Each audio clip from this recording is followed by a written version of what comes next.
Chapter 58. The latest chapter of this book is not finished yet. For more exciting content, please scan the QR code below to download the app. Novels are updated faster and more frequently. Millions of novels are free to read. Novels that can't be found online are all available here. After the two of them finished visiting Gu Jiao's parents' graves, they set off to go home. The two of them spent a lot of effort cleaning up the graves, so they were dirty all over. Xiao Lulang, in particular, pulled out the grass on the grave and his hands turned green. Gu Jiao knew that he loved cleanliness, so when they passed by the river, she said to him, "Go wash your hands." "Okay." Xiao Lulang responded and limped towards the river with his crutches. Gu Jiao observed his walking posture. To be honest, the surgery was very successful, and he had been working hard during this period of rehabilitation, but he still couldn't throw away his crutches. Was the rehabilitation not enough? Gu Jiao rubbed her chin. "Aren't you going to wash your hands?" Xiao Lulang turned around and asked her. Gu Jiao chuckled. "Wash. Let's wash together." It was just washing hands. Why was she so enthusiastic? It wasn't like they were taking a bath, right? After Xiao Lulang asked, he remembered that this was the river she had fallen into before. Perhaps she was afraid and didn't come over. He secretly blamed himself for talking too much. He planned to quickly wash up and leave, but Gu Jiao had already squatted down beside him. The river water was a bit cold, but the two of them weren't pampered young masters and young ladies, so they could endure it and wash up. However, the moment the two of them got up, something suddenly fell out of Gu Jiao's arms and fell into the river. "My purse." Gu Jiao didn't expect this to happen. She quickly grabbed it, but it was too late. The purse was filled with a lot of silver, so it was heavy and sank in an instant. Gu Jiao didn't think and jumped into the river. Xiao Liulang's expression changed. Her diving into the water was even more unexpected than her purse falling into the water. Before Xiao Lulang could react, she had already disappeared. Xiao Lulang looked at the rippling surface of the lake and moved his feet. Of course he could swim, but now that his leg was injured, he was not sure if he could save her. Just as Xiao Lulang clenched his fists and stared intently at the surface of the water, Gu Jiao floated to the surface with her purse in hand. "Found it. I found it." Xiao Lulang hurriedly pulled her ashore. Gu Jiao knelt on the grass, dripping water and panting. Xiao Lulang frowned as he looked at the pouch in her hand. "It's just a pouch. How much silver is it worth for you to throw away your life?" "It's not silver." Gu Jiao shook her head. She opened the pouch and poured out the things inside. She did not look at the silver and only grabbed a palm-sized brown paper bag that was sealed with wax. "Do you have a handkerchief?"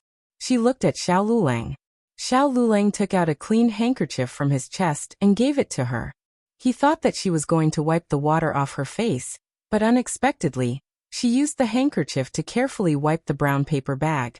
After wiping the brown paper bag, she carefully peeled off the wax on the surface. Then she opened the brown paper bag and revealed a document with an official seal. The document was dry and intact. Gu Jiao let out a long sigh of relief. This was the document that the principal had sent to Xiao Lulang for the county exam. Xiao Lulang did not want to take the exam, so he turned around and threw it into a pile of waste paper. Gu Jiao found the document while helping him tidy up the room. She thought that he had accidentally dropped it, so she carefully kept it for him. Gu Jiao handed the document to him. "You hold it well. I'm covered in water, so don't wet the document." "Xiao Lulang, you're doing this just for this?" He would not take the exam. In this kind of weather, it was fine to wash your hands by the river, but if you really fell into the water, you wouldn't be able to handle it. Gu Jiao was shivering from the cold wind. Her wet eyes were wide open and her little hand was stretched out in front of him. Water dripped from her sleeves, but it did not wet his document at all. Those 4 words circled around his mouth, but in the end he did not say it. Instead he said, "I won't be able to pass the exam anyway, so why bother?" Gu Jiao righteously said, "How do you know you won't be able to pass the exam if you haven't taken the exam? Even if you don't pass the exam this time, isn't there a next time? If you don't pass the exam next time, there will be a next time. There will be a day when you'll pass the exam." Xiao Lulang said, "If I can't pass the exam, I'll always be useless." Who said that I'm useless if I can't pass the exam? There are thousands of paths in life, and studying is only the easiest path. If you don't like it, you can do something else. Thinking of something, Gu Jiao looked at him carefully. You don't dislike studying, right? Xiao Lulang looked at the pair of eyes that were filled with anticipation. It was as if he said that he did not like it, she would be hurt. Xiao Lulang sighed softly and took the document. Are you stupid? His voice was very low and light. Gu Jiao tilted her head and looked at him. Huh? What did you say? Nothing. Xiao Lulang turned around and unbuttoned his school uniform. He turned around and bent down to put the uniform on her. Let's go home. After falling into the water, Gu Jiao fell sick. On the day of Xiao Liulang's county exam, she still had a fever. But she still woke up early and made breakfast for Xiao Lulang with her dizzy little head. She also made some dry food to take to the exam. The county exam had a total of 5 rounds. There was an exam every other day. Every day, one had to pass the exam for a whole day. The first round was called the main round. It was an exam that had to be taken. After passing, one could enter the second round. If one passed all 5 rounds, they would have the right to participate in the next month's provincial exam. After the provincial exam, there was still the college exam. After passing the college exam, one would become a scholar of Zhao country. Of course, there were different grades for scholars. The ones with the best grades were called Lin students. They were given grain by the government every month. The next was Sheng students, who were not given grain. The last was Fu students. Gu Dashun was a genuine Lin student. Because of this, the Gu family had been proud of him for a long time. Gu Jiao felt that her husband did not need to take the exam to become a Lin student like Gu Dashun. Being a Fu student was actually not bad. She did not have high expectations. It was fine as long as he passed the exam. It was fine if he did not pass the exam. She would support him and did not need him to take the exam. Gu Jiao sat on the ox cart. Her small body was shivering from the cold wind. She sniffled and said in a muffled voice, "Don't be nervous. We are just taking the exam casually. Just treat it as going through the motions. I already asked around. There are a total of 5 rounds. It is fine if you did not perform well in the first round. There are still 4 more rounds. I will come with you every day. Achoo, achoo, achoo." After Gu Jiao finished speaking, she sneezed 3 times in a row. Her eyes were seeing stars. Xiao Lulang looked at her deeply and did not say anything. After entering the exam hall, the examiner distributed the exam papers to each examinee. The reason why he was sitting here was because someone had almost lost their life because of the exam paper that he had thrown away. But this did not mean that he would take the exam seriously. He was going to hand in a blank paper. Achoo! The sound of an examinee sneezing came from the exam shed next door. Xiao Liulang's mind suddenly flashed with the image of someone sneezing madly on the ox cart. Her small face was flushed red from the high fever. Her eyes were blurry and unfocused. Her small body was swaying, but she refused to go back. Thinking of a certain someone dragging her sickly body to wait for him on the ox cart for an entire day, Xiao Lulang picked up his pen in irritation. Xiao Lulang did not take the exam after 1 round. The news quickly reached Gu Dashun's ears. Generally speaking, there were only 2 situations when one took the exam. The first was if the examinee performed too well and became the head of the desk, being guaranteed entry into the capital examinations. The second was if the examinee performed too poorly and did not have the qualifications to enter the next 4 rounds. The first situation was rare. After all, no matter how well one performed in the first round, there was no guarantee that no one would be able to surpass them in the next 4 rounds. Not to mention Xiao Lulang, who was ranked at the bottom of Class B. Even if he performed at his best, he would not be able to obtain first place. Digression. Award-winning quiz come wave. How did Lulang do in the exam? A. He did too well. B. He did very poorly. P.S. Only Xiaoxiang Academy's backend can give out rewards. Everyone can come to Xiaoxiang Academy to leave a message. The latest chapter of this book is not finished yet. For more exciting content, please scan the QR code below to download the app. Novels are updated faster and more complete. Millions of novels are free to read. Novels with content that cannot be found on the internet are all available here. https://www.zhbqg.com/89642_826/7017114. HTML Genius 1 second. Remember this website address: www.zhbqg.com. Bikugo mobile reading website. Chapter 59. The latest chapter of this book is not finished yet. For more exciting content, please scan the QR code below to download the app. Novels are updated more quickly. Millions of novels are free to read. Novels with inner content that can't be found on the internet are all available here. I heard that Lulang went to the county exam. At dinner, Old Master Gu asked about Xiao Lulang. What happened to Gu Jiao before the new year? Although no one thought that Mr. Qin did it on purpose, they felt that Gu Jiao was really unlucky. Since Xiao Lulang married her, then Xiao Lulang was also unlucky. At this time, hearing Xiao Liulang's name, the mother-in-law and daughter-in-law were all flustered. Unfortunately, it was Old Master Gu who asked, so they didn't dare to speak and just ate in the kitchen. Yes, he only took one exam. It was Gu Dashun who answered. Gu Zhonghai wondered, why only one exam? Didn't you take 5 exams that time? Gu Dashun thought for a while. Maybe he failed the exam? If he didn't pass the first exam, he wouldn't be allowed to take the rest. Gu Zhonghai, then will the exam fee be refunded? Gu Dashun, no. Gu Zhonghai picked up some pickles with his chopsticks. Tut 2 taels of silver. If you throw it into the manure pit, it will bubble up. Old Master Gu frowned and looked at his eldest son. Gu Zhonghai was scared and shut up. The manure pit ruined everyone's appetite, except for Gu Dashun. Don't think he didn't know that it was the dean who signed Xiao Lulang up for this exam. The dean didn't want him, a good cadet, but had high hopes for Xiao Lulang, a rotten piece of wood. In the end, he could only let him down. Gu Dashun's heart was filled with the pleasure of revenge. 10 days later, the results of the county exam came out. Gu Dashun was waiting to see Xiao Lulang make a fool of himself, but he was directly stunned by a bolt from the blue. There were a few big words written on the big red news of the academy. County examination first place, Xiao Lulang. Actually, the Yamen didn't release the results so quickly. It was the headmaster who personally went to the county Yamen to ask about the results. He didn't even wait for the Yamen to release the results before he released the good news himself.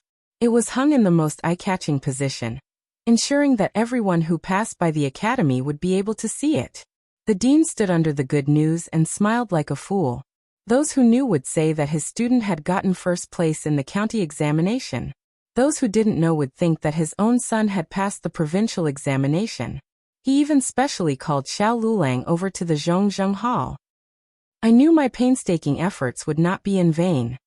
You're really touched by me. Xiao Lulang looked at him expressionlessly. I just hate having so many tests. The dean said slowly. Oh, then you can hand in a blank paper.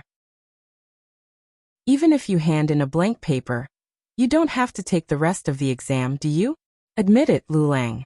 You do love me dearly. You can't bear to disappoint me. Xiao Lulang was too lazy to pay attention to him. He turned around and left. The good news hadn't spread to the village yet, so Gu Jiao didn't know anything about it. She had been resting at home for a few days and had recovered from her cold. She was packing her things and was planning to go to the temple. The snacks last time were pretty good. Bring some more back. Before she left, the old lady stopped her. Gu Jiao thought for a long time before she remembered that the old lady was talking about the snacks that the madam had given her when she went to the temple for the first time. Those weren't snacks from the temple. They were brought by a pilgrim. I don't know if I'll meet her this time. Although she said that, in her heart, she felt that the probability of meeting her twice was quite high. Gu Jiao put some mountain goods in her basket and planned to exchange them for some snacks. However, she didn't meet the madam until she went up the mountain. Instead, she saw a few weird little monks. The little monks had finished their homework and were stacked behind the door like a human pyramid. They stuck their heads out, and it was unknown who they were waiting for. When Gu Jiao arrived at the top of the mountain with her basket, their eyes widened. She's here. She's here. She's here with her basket. She's here. She's here. She's here with Fafa Hua Hua. Quick, quick, hide. The little monks hurriedly retreated. However, there were too many little dumplings. They were all on top of each other. The ones on top couldn't get down, and the ones on the bottom couldn't get away. In the end, they could only throw themselves out and roll on the ground like little winter melons. Gu Jiao looked at the bunch of little monks who suddenly appeared in front of her.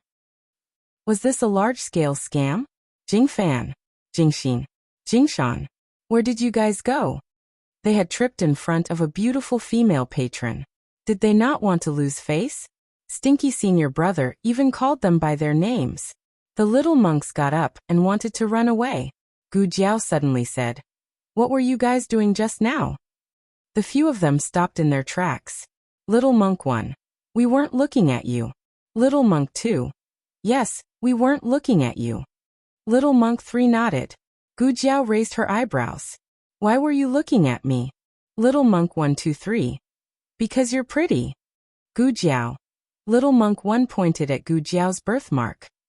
Your Fafa Hua Hua is pretty. It was funny. The children in the village all treated her as an ugly monster. They either bullied her or avoided her when they saw her. However, this group of little monks who had never left the mountain were deeply attracted to her birthmark more than once. Gu Jiao was successfully attracted by the little monk's cuteness. She took out a few pieces of sesame candy from her basket and gave them to them. We can't take things from female patron. Little monk 1 refused. Gu Jiao thought for a moment and said, Don't you monks know how to beg for alms? If you come to me to beg for alms, then these pieces of sesame candy will be yours. The little monks thought about it and felt that it made sense. They immediately went back to the house to take their small alms bowls and begged for alms from Gu Jiao. Gu Jiao gave them some sesame candy. The little monks held their small alms bowls and sat on the steps to eat. Gu Jiao counted the heads of the little monks and asked, Aren't there 4 of you? Why are there only 3 left? Little monk 1. Are you talking about Jing Kong? He's going to leave the mountain.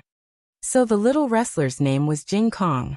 Gu Jiao learned the whole story from the little monk and found out that the little wrestler was adopted by a kind-hearted rich family. The couple in that family had been married for 10 years and didn't have any children. They took the little wrestler back and raised him as their own son. He must be very sad to leave this place, right? Gu Jiao asked. The 3 little monks shook their heads in unison.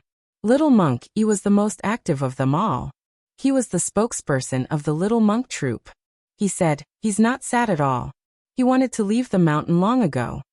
Gu Jiao didn't understand and asked, why? Little monk 1. He said he can eat meat after he leaves the mountain. Gu Jiao. What kind of little monk went astray? Gu Jiao said again. You must be very sad, right? The 3 little monks shook their heads again. Little monk 1. Actually, he can't eat meat after he leaves the mountain. He's dizzy. He doesn't know. There are still people in this world who are dizzy with meat. Don't lie to me, Gu Jiao said. You're not going to tell him? Little monk 1. If we tell him, he won't leave. Gu Jiao paused and said with emotion. You guys are quite considerate of him. Being adopted by a kind-hearted family was better than being a monk for the rest of his life. The little monk said arrogantly. Who told him to eat so much? He ate all of our food. Gu Jiao. What kind of plastic little monks are these? However, the little wrestling boy couldn't leave the mountain in the end because the rich family suddenly stopped coming. The abbot sent someone to ask around and found out that the madam of the rich family was pregnant. She was pregnant last night. The doctor swore that it was a son. When Gu Jiao went to the abbot's meditation room, little monk was sitting on a rock at the door. There was a brand new small bag next to his hand. His little head drooped and he didn't move. His little figure looked lonely. Obviously, he already knew that he was abandoned by his adoptive family. His little body was shrouded in sadness. Gu Jiao thought for a while and walked over. She asked him, Can I sit here for a while? Little monk didn't say anything. He just pulled the small bag to the side. Gu Jiao then sat down next to him. Gu Jiao didn't have any resistance to good-looking things. The little monks in the temple were all very cute, but the one in front of her was especially cute. His little head was round, his eyes were big, and his eyelashes were long and black. He was simply an eyelash fairy. Are you sad? Gu Jiao asked. What? Little Jing Kong responded. He realized what Gu Jiao was asking and snorted. I'm not sad. His voice was childish. Gu Jiao raised her eyebrows and said, So you don't want to go down the mountain? Little Jing Kong crossed his arms in front of his chest. He turned his face and said arrogantly, Yes, what's so good about going down the mountain? I heard that I'll be forced to eat meat. I don't want to break my precepts. Oh, that's not what your group of friends said. Gu Jiao teased him. You really don't want to go down the mountain? Little Jing Kong said seriously. Of course not. I won't go down the mountain for the rest of my life. I want to be a monk for the rest of my life. I want to be the abbot of the temple in the future. Gu Jiao secretly gave him a thumbs up. He was ambitious. Gu Jiao glanced at him and sighed. Since you're so determined, then forget it. I was going to ask the abbot to let you go down the mountain with me for a few days. Little Jing Kong said with his arms akimbo. I said I won't go down the mountain. I especially won't go down the mountain with you. You can ask me again if you don't believe me. Gu Jiao asked in a daze. Do you want to go down the mountain with me? Little Jing Kong grabbed his bag and said, Yes. Gu Jiao was speechless on the spot. Digression. I only have 3 words, ha ha ha. The latest chapter of this book is not finished yet. For more exciting content, please scan the QR code below to download the app. The novel is updated at a faster rate. Millions of novels are free to read. There are all kinds of novels that you can't find online. https://www.zhbqg.com/89642_8964226/70133867. HTML Genius memorized the website address in 1 second. www.zhbqg.com Bikuj mobile reading website. Chapter 60. Please scan the QR code below to download the app for more interesting content. Novels are updated faster. Millions of novels are free to read. Novels with content that can't be found on the internet are all available here. Gu Jiao had never been tricked like this in her entire life, especially when the other party was a squishy little ball. Gu Jiao felt terrible. You said that you won't go down the mountain with me. Monks don't lie. That was little Jing Kong just now. It has nothing to do with the little Jing Kong now. The little Jing Kong now agrees to go down the mountain with you. Gu Jiao, you can do that? Little Jing Kong ran into the room. Abbot, someone wants to adopt me. Gu Jiao, no, I don't think that's what I said. Who is it? The abbot asked kindly. Little Jing Kong raised his hand and pointed. Her. Gu Jiao, who just stepped into the meditation room, was speechless. Oh, it's little benefactor Gu. Amit Ba. The abbot bowed to Gu Jiao with one hand. Gu Jiao cleared her throat. Abbot, I was actually... The abbot smiled gently. I understand what you mean. Don't worry, I won't make things difficult for you. Gu Jiao secretly heaved a sigh of relief. Fortunately, the abbot was a reasonable person. The abbot said earnestly, Jing Kong is actually my shitty's disciple. Usually you have to get his approval first. But I know little benefactor Gu's character. I'll make the decision for my shitty. Gu Jiao was confused. Wait, what did you make the decision for? The abbot said to little Jing Kong. Jing Kong, listen to little benefactor Gu when you go down the mountain, okay? Little Jing Kong nodded. Okay. I know, abbot. Gu Jiao. Wait, are all of you so casual? Gu Jiao. I think you should ask the others, for example, his senior brother's opinion. Pa!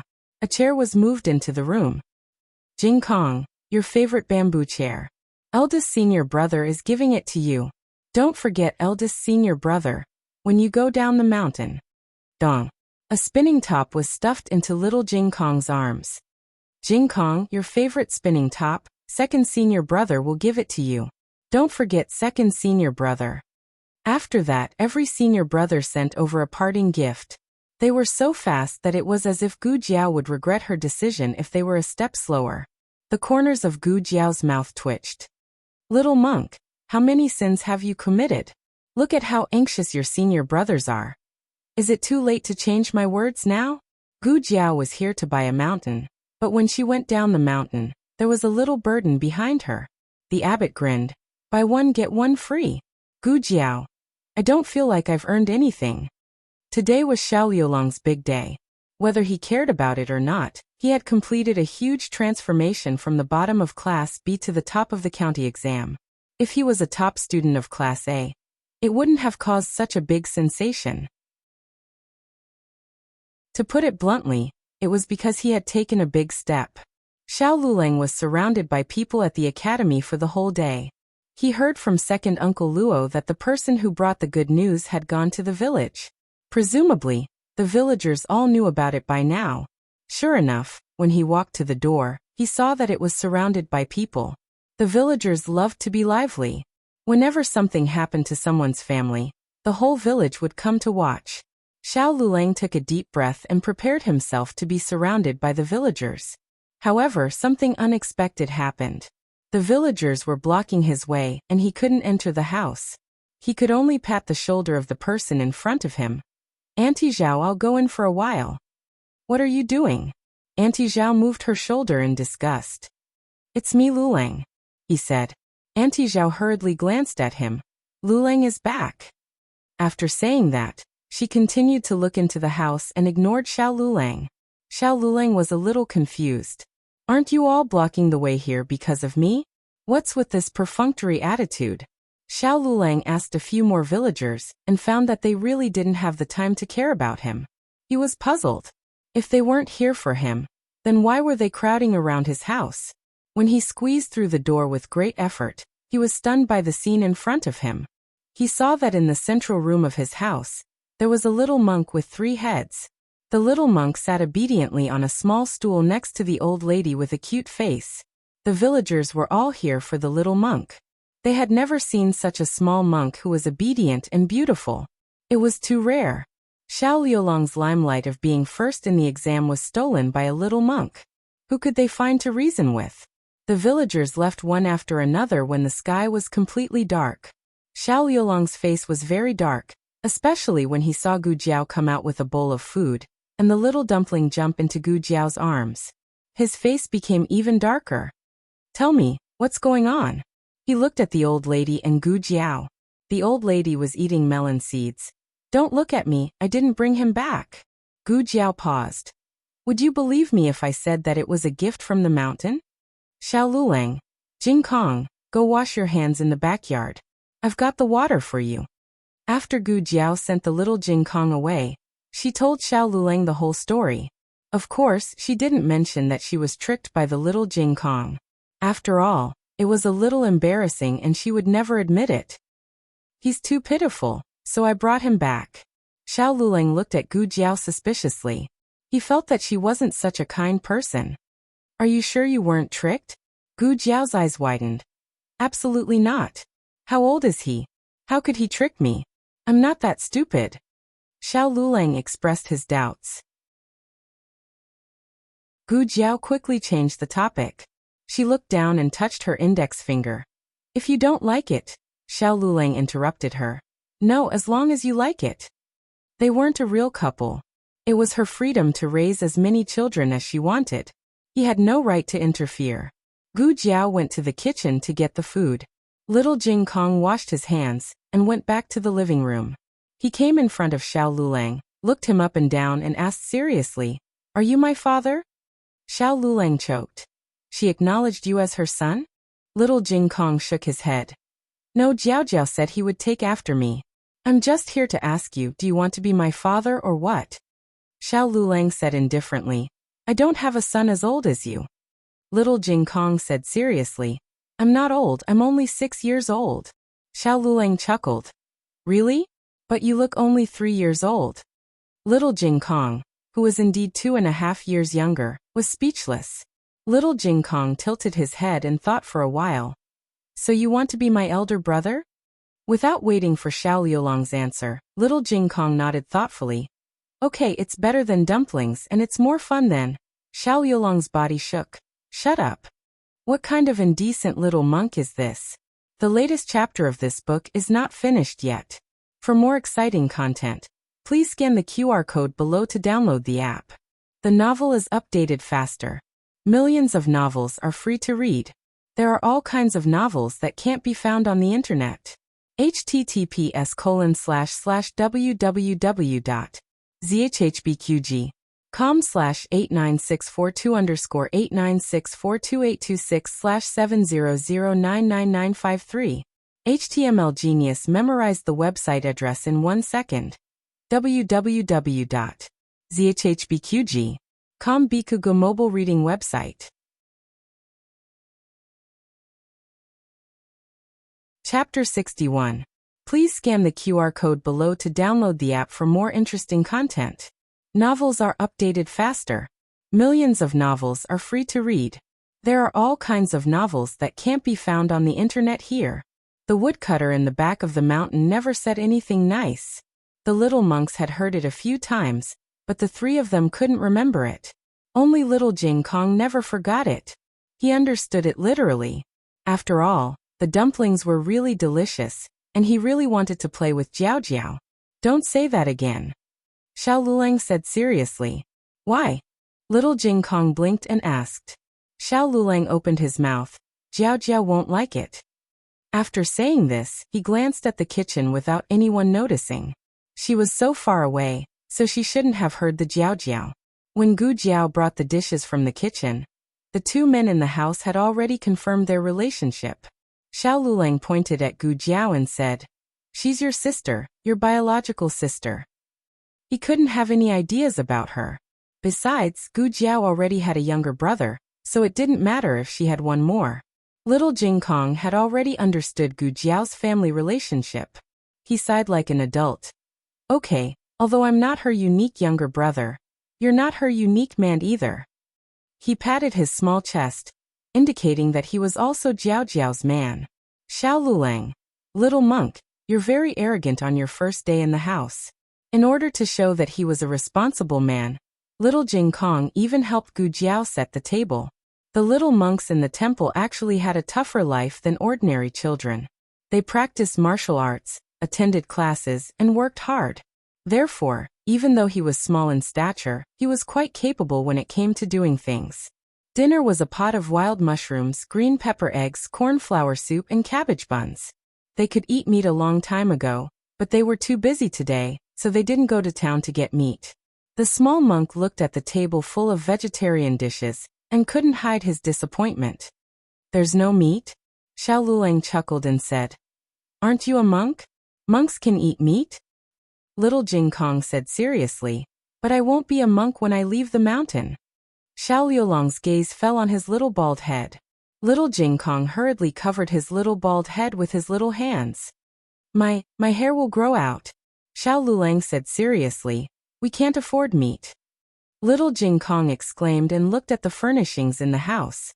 It was so shabby as if they were really poor. Oh, he didn't want to eat meat anymore. He removed his little hands from his head and obediently picked up the vegetables. He was a little Jing Kong who was not picky about food. He was easy to feed. Gu Jiao chuckled. Your brother-in-law is just teasing you. I'll give you meat tomorrow. Okay. Little Jing Kong smiled happily. Then he thought of something and stared at Xiao Lulang with a serious face. Bad brother-in-law. Little Jing Kong's appetite was not to be underestimated. He ate more than Gu Jiao. After dinner, Gu Jiao went to clean up the dishes. Little Jing Kong insisted on washing his own dishes. This was a habit cultivated in the temple. In order to let them be independent, eldest senior brother washed and dressed himself. He still needed someone to help him bathe. After all, he was too small and was not even as tall as the bathtub. There was no bathtub at home, only a wooden basin. However, he was so small that he wouldn't bathe himself even if there was a basin. Gu Jiao had never bathed such a small child before, so it was strange. She took the basin to the kitchen. The kitchen had just finished cooking, so there was still some firewood left in the stove. It was warmer than the old lady's house. Moreover, there was hot water in the pot. When the basin cooled down, she could add more water. Gu Jiao went back to the house to get clothes for little Jing Kong. Little Jing Kong sat on the stool obediently and waited for Gu Jiao. However, the person he waited for was not Gu Jiao, but Xiao Lulang. Compared to Xiao Lulang, who was cold and disliked him, Little Jing Kong certainly preferred Gu Jiao, who was always kind to him and would be adorable by him from time to time. Sigh. Little Jing Kong sighed. He was quite disappointed. Xiao Lulang. After bathing, Little Jing Kong went to bed. There were 3 rooms in the house, so there was no extra room for him. Gu Jiao thought that since he was small, it wouldn't be a problem for him to squeeze in with others. The old lady's house was the warmest, so it was the first choice. Go and sleep with Great Aunt. Gu Jiao gave him a small pillow. Little Jing Kong came to the old lady's house with the small pillow in his arms. He didn't go in immediately, but stood at the door and looked at her seriously. If you agree to give me half of the candied fruit that you hid, I'll sleep with you. The old lady didn't say anything and closed the door with a bang. Little Jing Kong went back to Gu Jiao's house with the pillow in his arms. Great Aunt won't sleep with me. Thinking of the old lady's weird temper and the violent sound of the door slamming, Gu Jiao didn't suspect anything. She pulled the quilt and said, "Then you sleep with me." Okay. Little Jing Kong smiled happily and put the pillow on the quilt. He also climbed up with his short legs. Halfway up, Xiao Lulang lifted him up. Xiao Lulang, you sleep with me. Little Jing Kong, I don't want to sleep with you. Xiao Lulang, no, you want to. Little Jing Kong was carried back to the house by Xiao Lulang. Xiao Liulang's bed wasn't as big as Gu Jiao's bed, but it wasn't small either. There was more than enough space for one big bed and one small bed. The small bed didn't lie properly on one side. He was like a bullseye in the middle of the bed, sprawled out on all fours. Xiao Lulang put down his crutches and frowned. Sleep well. Little Jing Kong rolled around on the bed. No. Xiao Lulang said coldly. If you continue like this, I'll throw you down. I won't let you sleep. Little Jing Kong was about to say something. Xiao Lulang said, I'll lock the door too. I won't let you go. Little Jing Kong didn't say anything as his escape route was blocked. Xiao Lulang raised his eyebrows and said, You'd better behave yourself. Maybe I'll consider letting you squeeze in. Little Jing Kong was stunned for a while. Then he got up and said, I should be the one saying that to you. Jiao Jiao said that I'm also a member of this family, so I should be the one letting you squeeze in with me. Xiao Lulang could understand the first part of his words, but what did the last 2 sentences mean? He said calmly, What do you mean by letting me squeeze in? Little Jing Kong looked at him with his hands on his waist. Because I'm also a member of this family, so I have a share of this family's room. You and Jiao Jiao are married, so you should sleep in the same room. That room is yours. This room is mine. Jiao Jiao didn't want to sleep with you. I'm the one taking you in now. Xiao Lulang, who couldn't refute, was speechless. What kind of nonsense was this? Also, could he throw this little stinky monk out? Children were people who couldn't be judged by common sense. Just a second ago, little Jing Kong was still babbling with Xiao Lulang, but in the blink of an eye, he was lying on the soft pillow, drooling in his sleep. Xiao Lulang liked peace and quiet, so he couldn't get used to this little guy who had been talking all night, but he didn't really throw him out. He took little Jing Kong off the pillow and tucked him into the quilt. Xiao Lulang looked at the little guy who stole his limelight. Because of his arrival, everyone forgot that he was first in the county exam. Although he didn't want to be in the limelight, he felt a little uncomfortable, as if something was missing. Creak. The door was gently pushed open. Gu Jiao leaned against the door and asked softly, Is he asleep? No, Xiao Lulang said.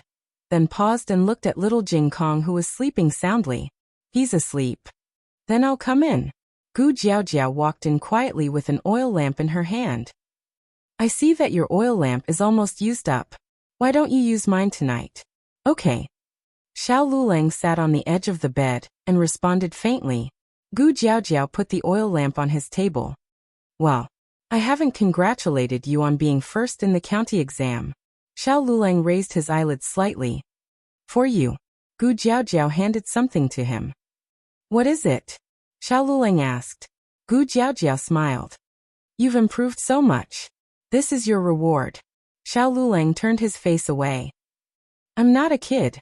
Why would I need a reward?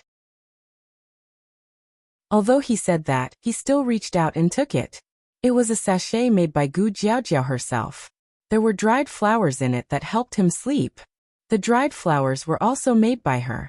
Gu Jiaojiao said softly, "Take the sachet with you, and you'll be able to sleep well." You. Xiao Lulang wanted to ask her how she knew that he couldn't sleep well. Gu Jiaojiao guessed what he wanted to ask. She smiled and said, "Did you forget that we slept together before?" Xiao Liulang's eyebrows twitched, but his expression remained calm. Gu Jiaojiao planned to go back to the house. She suddenly turned back after taking a step. She leaned over and whispered in his ear, "Just now did you call me Jiaojiao?" Digression. Oh asterisk, asterisk. Oh, the latest chapter of this book is not finished yet. For more exciting content, please scan the QR code below to download the app. The novel is updated faster. Millions of novels are free to read. There are all kinds of novels that you can't find online. https://www.zhbqg.com/89642_8964286/700666921. HTML Genius remembered this site's address in 1 second. www.zhbqg.com Bikugo mobile reading website.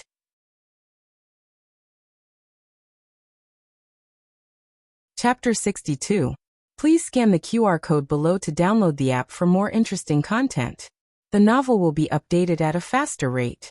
Millions of novels will be read for free. There are all kinds of novels that you can't find online. The two of them were so close that her breath fell on his ear.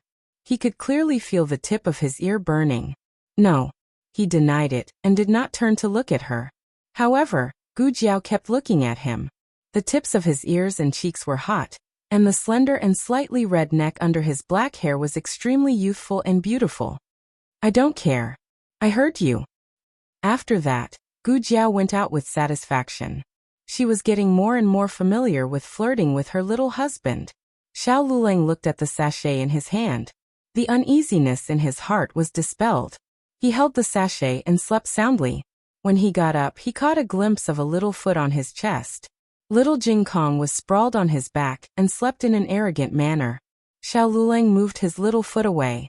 After a moment of silence, he took out the sachet that Gu Jiao gave him and put it on the most conspicuous spot on his pillow. Then he went to copy the book under the light. Little Jing Kong woke up and saw the sachet on his pillow. He rubbed his big eyes and asked in confusion, "Oh, what's this?" Xiao Lulang said casually while copying the book, "A sachet." Little Jing Kong had never seen a sachet before. He looked at it over and over again. "Who made it? It's so beautiful." "Your sister made it," Xiao Lulang said. "Is it for me?" Little Jing Kong grabbed the sachet and quickly got up. He then jumped up and down excitedly on the bed. Xiao Lulang glanced at him without changing his expression. "You're thinking too much. It's for me." Little Jing Kong suddenly stopped jumping.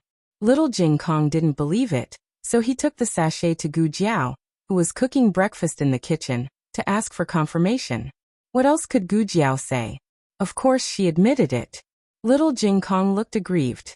He was not an insatiable child. It was just a child's nature. He did not understand why his bad brother-in-law had it, but he did not. Gu Jiao found her aggrieved expression adorable again. Gu Jiao had never raised a child before, so she did not consider that this matter might cause a psychological impact on him. The main reason was that she did not know that Xiao Lulang would be so childish as to show off the sachet to little Jing Kong. Gu Jiao explained the whole story of the sachet to little Jing Kong. Little Jing Kong was a very sensible child. He was no longer sad after knowing the meaning of the sachet. He valiantly returned to the house and generously returned the sachet to Xiao Lulang. Xiao Lulang narrowed his eyes and looked at him. "You're not angry anymore?" Little Jing Kong raised his chin and looked at him pitifully. "I didn't know that your results were so bad.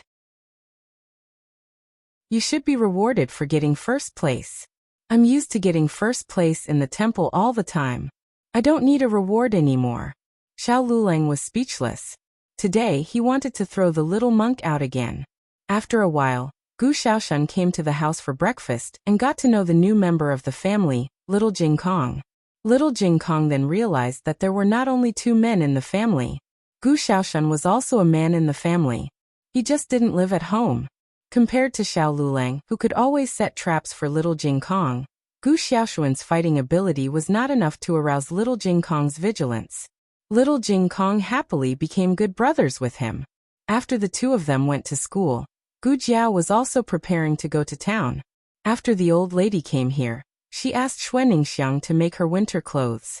At that time, Xuaningxiang was not busy, but Xuaningxiang would be busy with farming after spring, and would have no time to do needlework. Gu Jiao planned to go to town to buy a few sets of ready-made clothes for the old lady.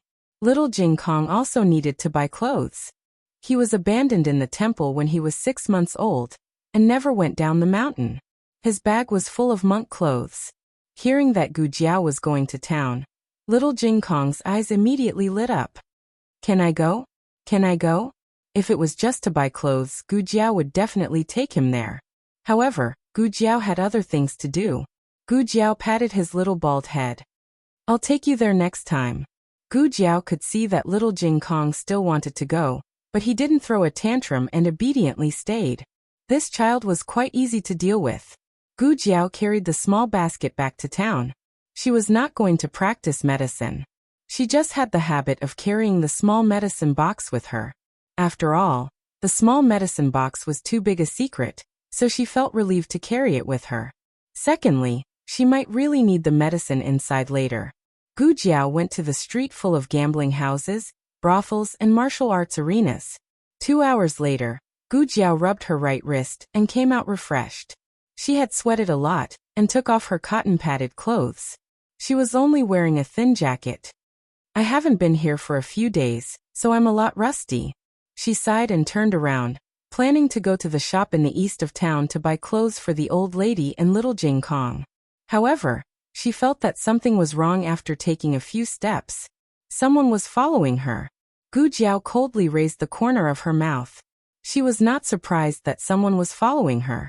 Well, I haven't fought enough, so I can practice a few more. When she was about to leave the alley, Gu Jiao slowly stopped. The group of people who were chasing after him also stopped and looked at her with vigilance. Gu Jiao slowly turned around and looked at them coldly. The 8 of you, come at me together.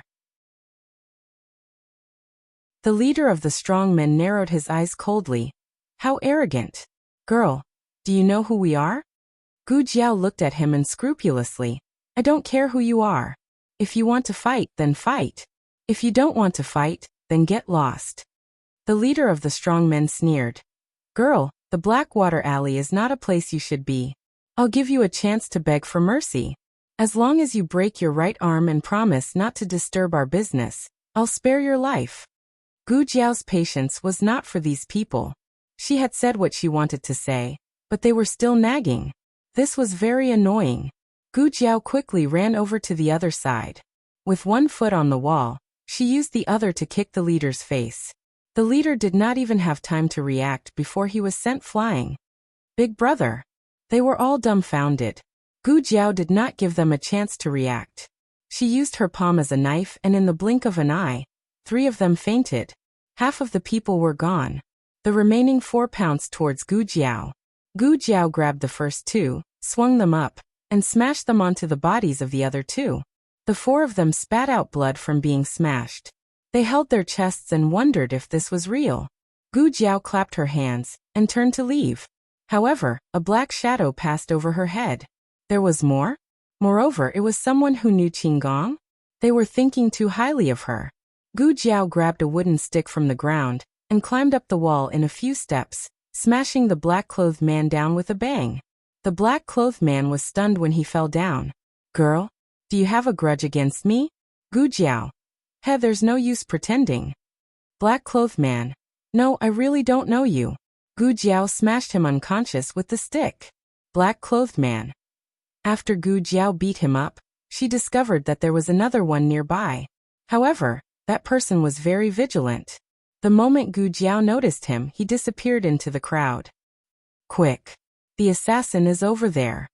Following a loud shout from outside the alley, A few strong and powerful guards rushed over. They looked at the unconscious assassin, and then looked at the ruffians on the ground. They did not understand what had just happened.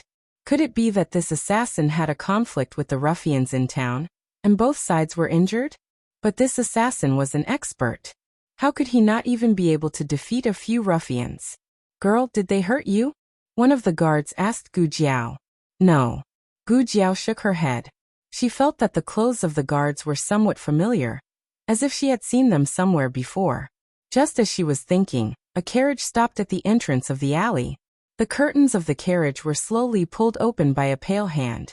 A weak young man's handsome face appeared. Gu Jiao's eyes lit up. Sick. Digression. Little brother came to find Jiao Jiao. The latest chapter of this book is not finished yet. For more exciting content, please scan the QR code below to download the app. Novels are updated faster and more complete. Millions of novels are free to read. There are all kinds of novels that you can't find online. https://www.zhbqg.com/89642_896428226/700305447.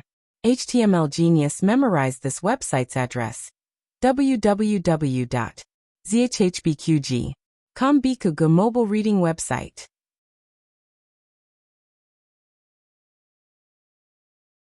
Chapter 63. The newest chapter of this book is not finished yet. For more exciting content, please scan the QR code below to download the app.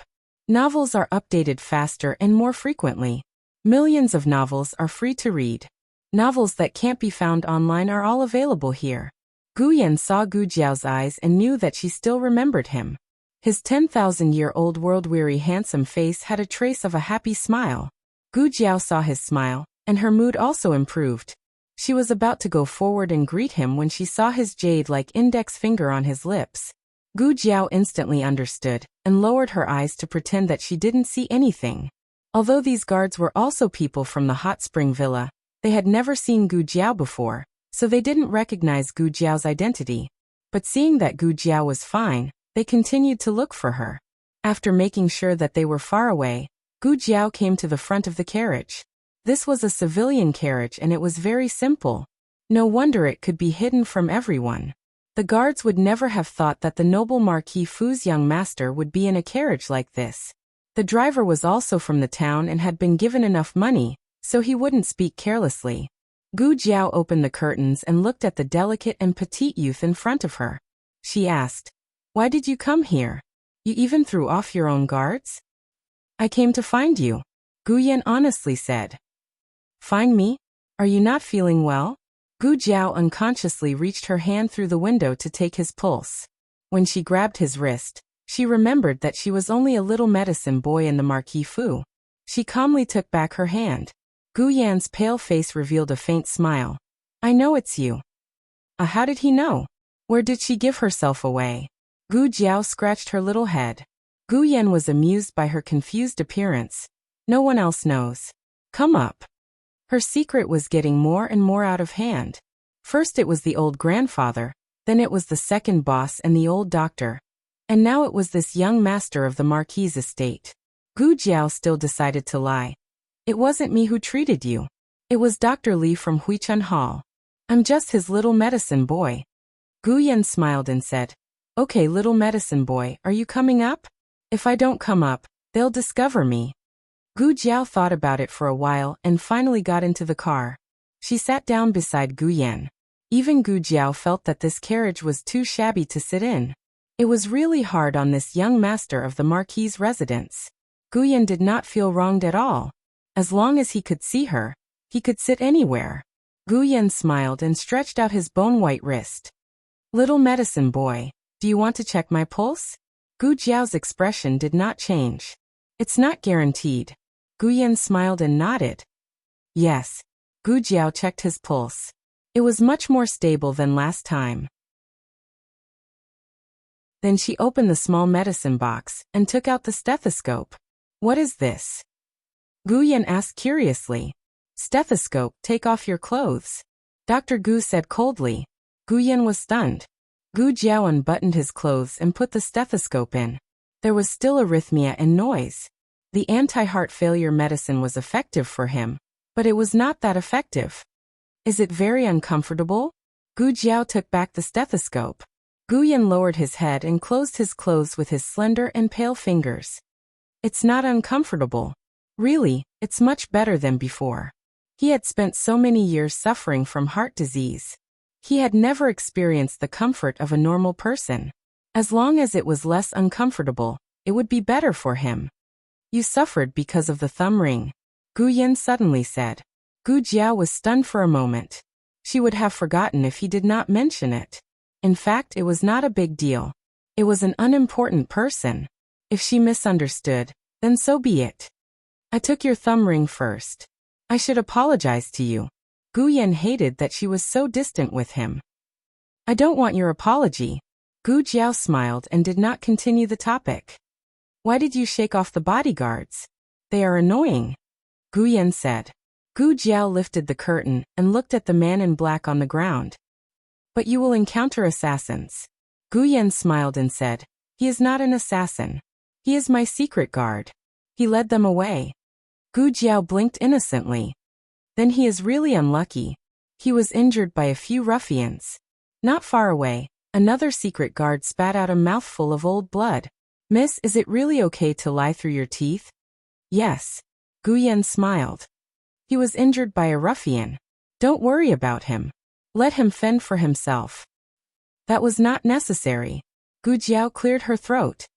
You have more than one secret guard, right? Gu Yan's smile did not fade. There are two. It seemed that the one who ran away was his secret guard. Fortunately, she did not chase after him. Otherwise, it would be troublesome if she made him faint. Gu Jiao's face was full of embarrassment. What is your name? Gu Yan asked. Gu Jiao. Gu Jiao said. Gu Yan was surprised. Your surname is also Gu Yan. My name is Gu Yan. We were family 500 years ago.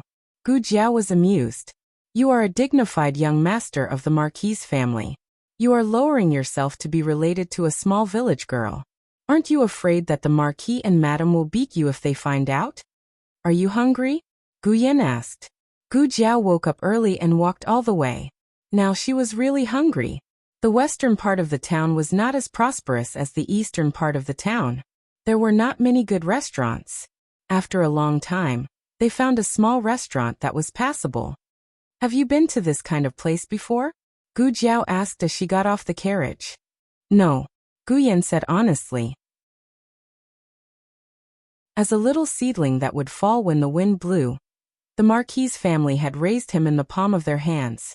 How could they allow him to come to this kind of place? Of course, he did not have much interest in it. First, he did not have the energy to do it. Second, he was tired of the world and was too lazy to do it. But it was different now. He did not feel that bad. Also, he wanted to see her. The two found a secluded corner and sat down. Gu Yan's appearance, temperament, and clothes were destined to attract a lot of attention. He hated being stared at, but if it was with her, he did not mind. The waiter had never seen such a noble young master. He even forgot to greet him. Gu Yan ordered a table full of good dishes. Gu Jiao frowned. Can you eat? There was rock sugar pork shoulder, braised meatballs, and steamed preserved vegetables. With his illness, he had to avoid eating. Gu Yan looked at her with his chin in his hand. Help me eat. Gu Jiao. Gu Jiao wanted to be reserved, but he ordered all her favorite dishes. In fact, Gu Yan had always wanted to eat these dishes, but the imperial doctor did not let him eat them. In the end, Gu Jiao ate all the fish and meat. Gu Yan could only eat porridge at the side. However, watching her eat, it was as if he was also eating. That kind of satisfaction was something he had never felt before. After eating, Gu Yan went to pay the bill. Gu Jiao looked at the small medicine box again. Sure enough, there was medicine for heart failure again. Gu Jiao removed the original packaging. Like last time, the medicine was placed in several different small porcelain bottles. The bottle's instructions and dosage were written in cinnabar. When Gu Yan came over, Gu Jiao had just handed him the medicine. You're almost done with your medicine, right? Gu Yan looked at the medicine in her hand and fell into deep thought. Gu Jiao continued. Dr. Li gave it to me. Guyan. Oh. Gu Jiao continued. It's okay to take your medicine on time and go out to relax, but don't leave the Imperial Guards behind. Especially your secret guard's ability is not very good. He can be beaten down with a stick. Gu Jiao said with a serious expression. Suddenly, she caught a glimpse of him looking at her with a smile. Her heart skipped a beat and she said seriously, I didn't hit him. I didn't. I don't hit people. She had exposed herself. Guyan laughed in his heart. The latest chapter of this book is not finished yet. For more exciting content, please scan the QR code below to download the app. Novels are updated at a faster rate. Millions of novels are free to read. Novels with connotations that can't be found online are all available here. https://www.zhbqg.com/89642_826/69996900. HTML Genius memorized the website's address. www.zhbqg.com Bikugo mobile reading website.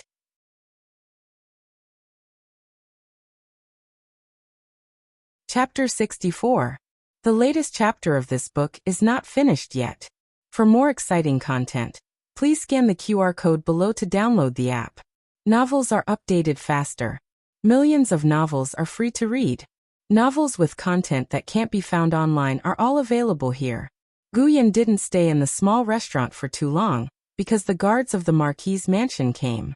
Guyan didn't let them disturb Gu Jiao, and said goodbye to Gu Jiao in a soft voice.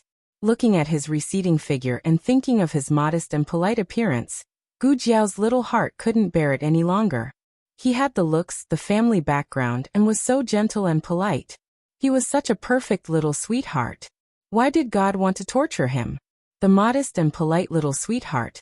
As soon as he got into the carriage of the Marquis's mansion, his smile disappeared and his hostility was fully revealed. His eyes were cold, and he was a completely different person in front of Gu Jiao. The man in black who was stunned by Gu Jiao's stick had already returned to Gu Yan's side with his companion. The two tried to reduce their presence and didn't even dare to breathe loudly. They had seen how shameless the young master could be. How could he be so good at pretending? If you have the ability, you can also pretend to be a little sweetheart in front of the Marquis and Master Ho. Who was that annoying person who was so irritable all day? Strictly speaking, they were negligent today, but the young master didn't even say a word of punishment. They could see that he was in a good mood. If that was the case, would it be time to tell him the news? Why aren't you leaving? What's the matter? Guyan asked with disdain. The two exchanged glances, and finally the man in black who was stunned by the stick said, Master Ho is on his way. Guyan's aura suddenly became cold. After a while he reached out his hand, painting. The two tacitly handed over an antique painting that Master Ho had treasured. Guyan grabbed it and tore it up. On the other side, Gu Jiao was also about to leave. Today's dishes were very delicious. Gu Jiao bought a bowl of stewed pork knuckle with rock sugar, and a bowl of braised meatballs with soy sauce. She paid a deposit of 50 copper coins, and went to the shop to get 2 jars. She planned to bring them back to her family. But just as she walked out of the small restaurant with the jar in her arms, a horse galloped past. The rider waved a whip in his hand and rudely drove away the crowd on the street. In order to avoid his whip, one of the aunties staggered forward and bumped into Gu Jiao's jar. Gu Jiao's jar fell to the ground and smashed into pieces. The soup and pork knuckle meatballs spilled all over the floor. Soon, another woman stepped on it in a panic. Ouch! The auntie's feet slipped and she almost fell. Gu Jiao reached out and pulled her to the side. After the auntie realized what was going on, she hurriedly apologized to Gu Jiao. I'm sorry, Mississippi. I didn't mean to. Every injustice had its perpetrator and every debt its debtor. She wasn't to blame for this. If anyone was to blame, it should be the man who rode the horse on the street. The man turned a deaf ear to the chaos he caused. He didn't even look at Gu Jiao.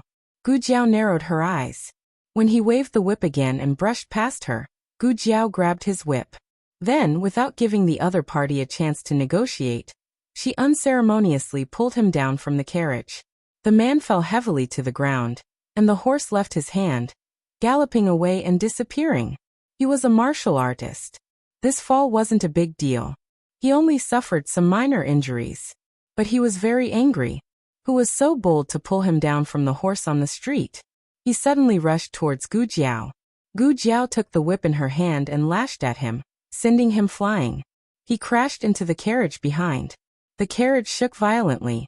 The young girl in the carriage lost her balance, and her head hit the wall of the carriage. She cried out in pain. Ah! At this moment, the carriage was forced to stop. The man who was sent flying by Gu Jiao crawled up from the ground in fear, and knelt by the side of the carriage. He cupped his hands and said, "Your subordinate is guilty. Please punish me, Marquis." Gu Jiao frowned strangely. Marquis? In the carriage, Marquis Gu supported his daughter who had hit her head. He asked worriedly, "Jinyu, how are you? Are you all right?" Gu Jinyu's forehead was red. This wasn't even a small injury. When Gu Jiao stretched out her hand, any old or new injury would be more serious than this. But who asked Gu Jinyu to be pampered and spoiled? She had never suffered the slightest bit. Never suffered the slightest bit. Gu Jinyu held her forehead and looked at Marquis Gu aggrievedly. Tears welled up in her eyes. "It hurts. Let father take a look." Marquis Gu took Gu Jinyu's hand away. When he saw her red forehead, anger rose in his heart. He lifted the curtain and looked coldly at the guard kneeling on the ground. What happened? The guard pointed at Gu Jiao and said, "This subordinate was leading the way." Who would have thought that she would snatch the subordinate's whip and pull the subordinate down from the horse? She used the whip to whip this subordinate. This subordinate bumped into the Marquis's carriage. When the surrounding people heard the Marquis's name, their legs turned to jelly, and they all knelt on the ground. Only Gu Jiao stood there stubbornly and proudly. Marquis Gu's gaze landed coldly on Gu Jiao's face. It was a face that no one wanted to take a second look at. Her eyes were cold and her blood-red birthmark made her skin look unusually fair. There was a hint of unruliness in her coquettish looks. Her gaze was cold and sharp. When she met Marquis Gu's gaze, she did not avoid it at all. She was dressed like a villager from the countryside. She was about the same age as Jinyu, but she had such a terrifying gaze. Marquis Gu said coldly, "You have guts." Whether it was beating up his guard on the streets or not kneeling to him, she was too audacious. Gu Jiao did not cower because of his reprimand. She held the whip and walked forward. The guard stood up and pulled out the sword at his waist to stop her. Gu Jiao did not even lift her eyelids. With one whip, she slapped his sword back into the scabbard. Everyone was stunned. Marquis Gu was also stunned. Gu Jiao came to the side of the carriage. Everyone crowded around her, but her expression did not change. She stretched out her hand to Marquis Gu. Marquis Gu frowned. "What are you doing?" Gu Jiao said mildly, "The jar is 50 copper coins, the rock sugar pork knuckle is 60 copper coins, the braised lion's head is 40 copper coins. I also want the shop to make another set. The compensation for the delay is 100 copper coins. The total is 250. Marquis Gu. He felt that he had been scolded. Marquis Gu looked at the mess on the ground, then looked at the guard who caused the trouble. The guard lowered his head guiltily. Marquis Gu understood everything. Marquis Gu snorted coldly. "My man is in the wrong, but little girl, aren't you too arrogant? Aren't you afraid that I will sentence you to death?" Gu Jiao looked at him, as if she was seriously considering his words. After a while she said, 249 copper coins. Oh. Marquis Gu was confused. What was going on? Gu Jinyu recognized Gu Jiao. She tugged at Marquis Gu's sleeve and shook her head slightly at him. Marquis Gu frowned and said to Gu Jiao, "My daughter has pleaded for you, so I will spare you." With that, he threw a silver ingot to Gu Jiao and lowered the curtain to let the coachman drive the carriage away. Gu Jiao said 249 copper coins, so she only asked for 249 copper coins. He had given too much. Gu Jiao broke off a small piece of the silver ingot and casually threw the rest back into his carriage. The silver ingot hit Marquis Gu's head squarely, creating a huge bruise on his head. Marquis Gu. Marquis Gu. Digression. Marquis Gu. Didn't your father teach you not to throw things around? Jiao Jiao. My father is dead. Marquis Guachu. The latest chapter of this book is not finished yet. For more exciting content, please scan the QR code below to download the app. Novels are updated at a faster rate. Millions of novels are free to read. Novels with a deeper meaning that can't be found online are all available here. https://www.zhbqg.com/89642_699575150. HTML Genius memorized the website address in a second. www.zhbqg.com Bikugo mobile reading website.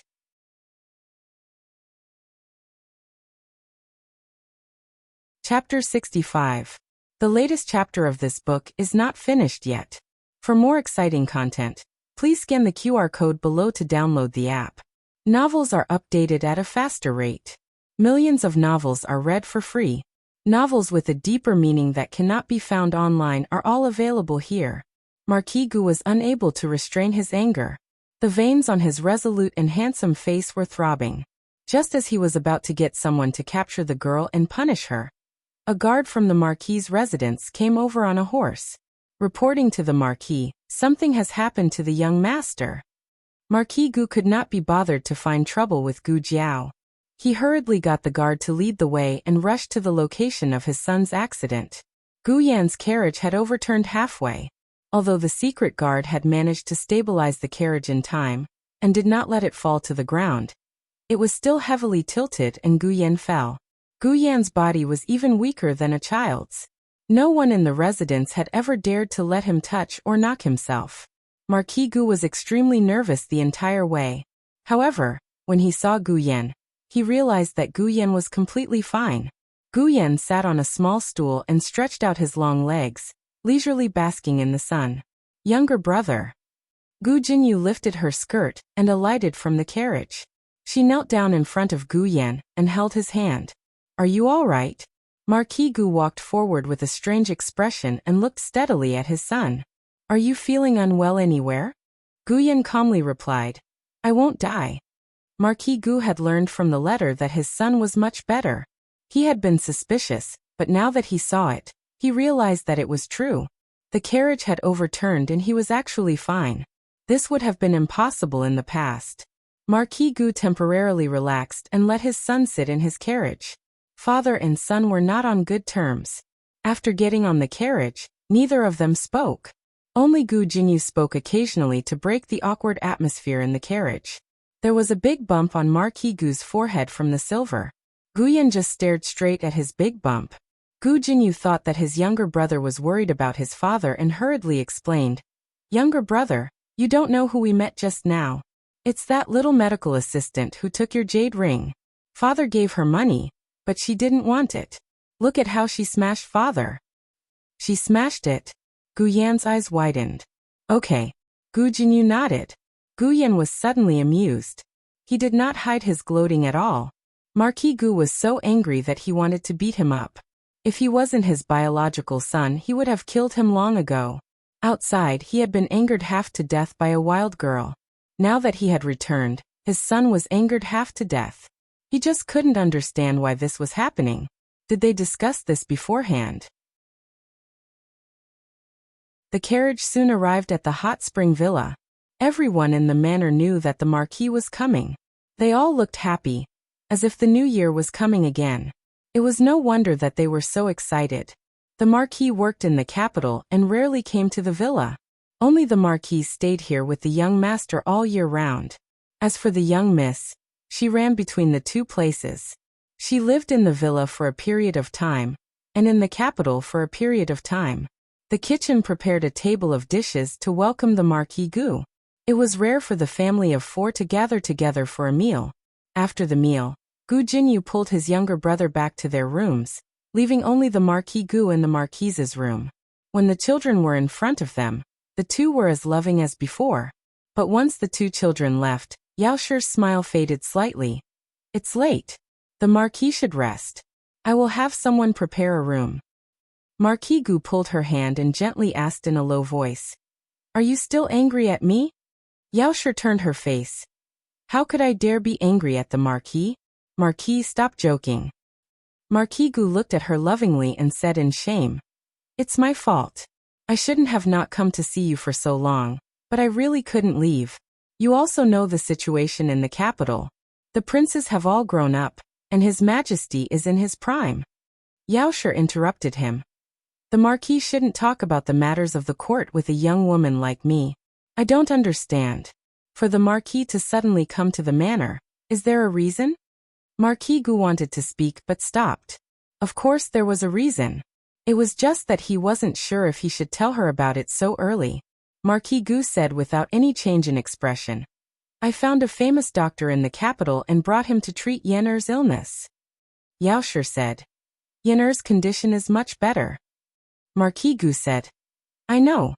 Jinyu has already told me. The doctor of Rejuvenation Hall is very skilled. Yener's condition has improved greatly. However, they don't have the confidence to cure Yen. Right? With more doctors looking, there is more hope." On this point, Yao Shi agreed with Marquis Gu. Marquis Gu hugged his wife from behind and gently said into her ear, "I'll come over later. Leave the door open for me." Yao Shi lowered her eyes and agreed. She then opened the curtain and entered the inner room. Marquis Gu looked at his wife's distant back and sighed helplessly. Marquis Gu went to the study and called Dr. Zhuge, who had been waiting for a long time, to go to Gu Yan's room. Gu Yan was already asleep. Marquis Gu did not wake him up. After dismissing everyone, he left Dr. Zhuge in the room. The reason why Marquis Gu was so cautious was because Dr. Zhuge's identity was a bit special. He could not let others find out that he had left the capital. Even more so, he could not let others know that he had dealings with Marquis Ding'an's manor. Marquis Gu coldly looked at Dr. Zhuge.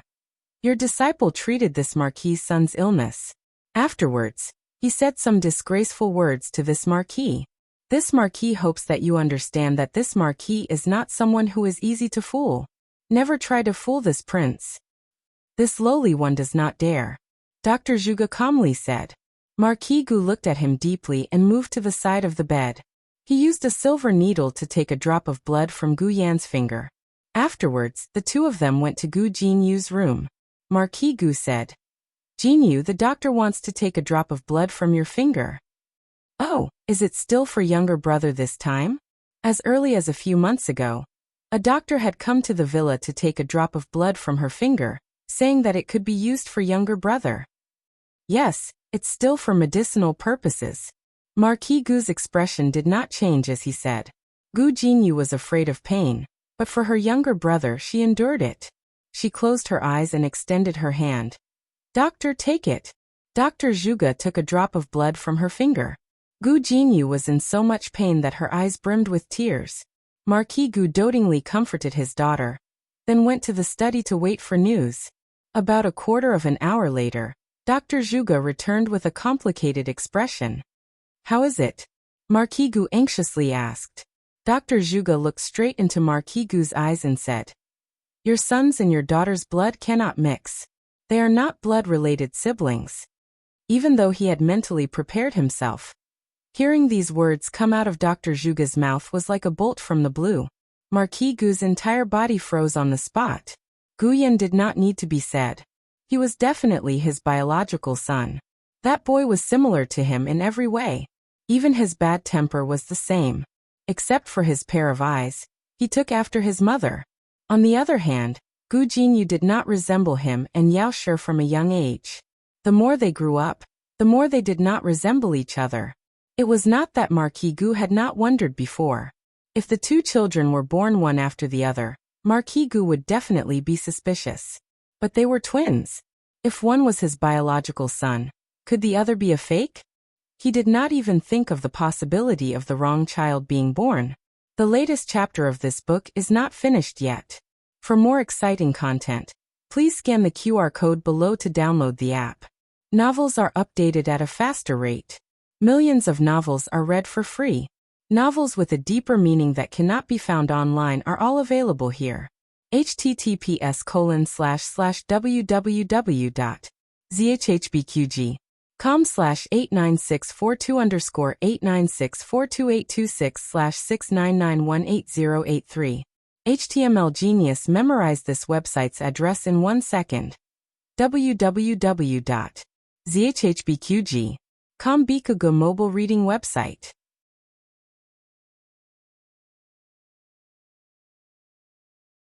Chapter 66. The latest chapter of this book is not finished yet. For more exciting content, please scan the QR code below to download the app. Novels are updated even faster. Millions of novels are free to read. Novels with content that can't be found online are all available here.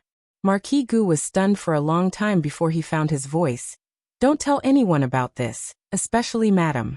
This Marquis doesn't want her to be affected in any way. Dr. Zhuge said.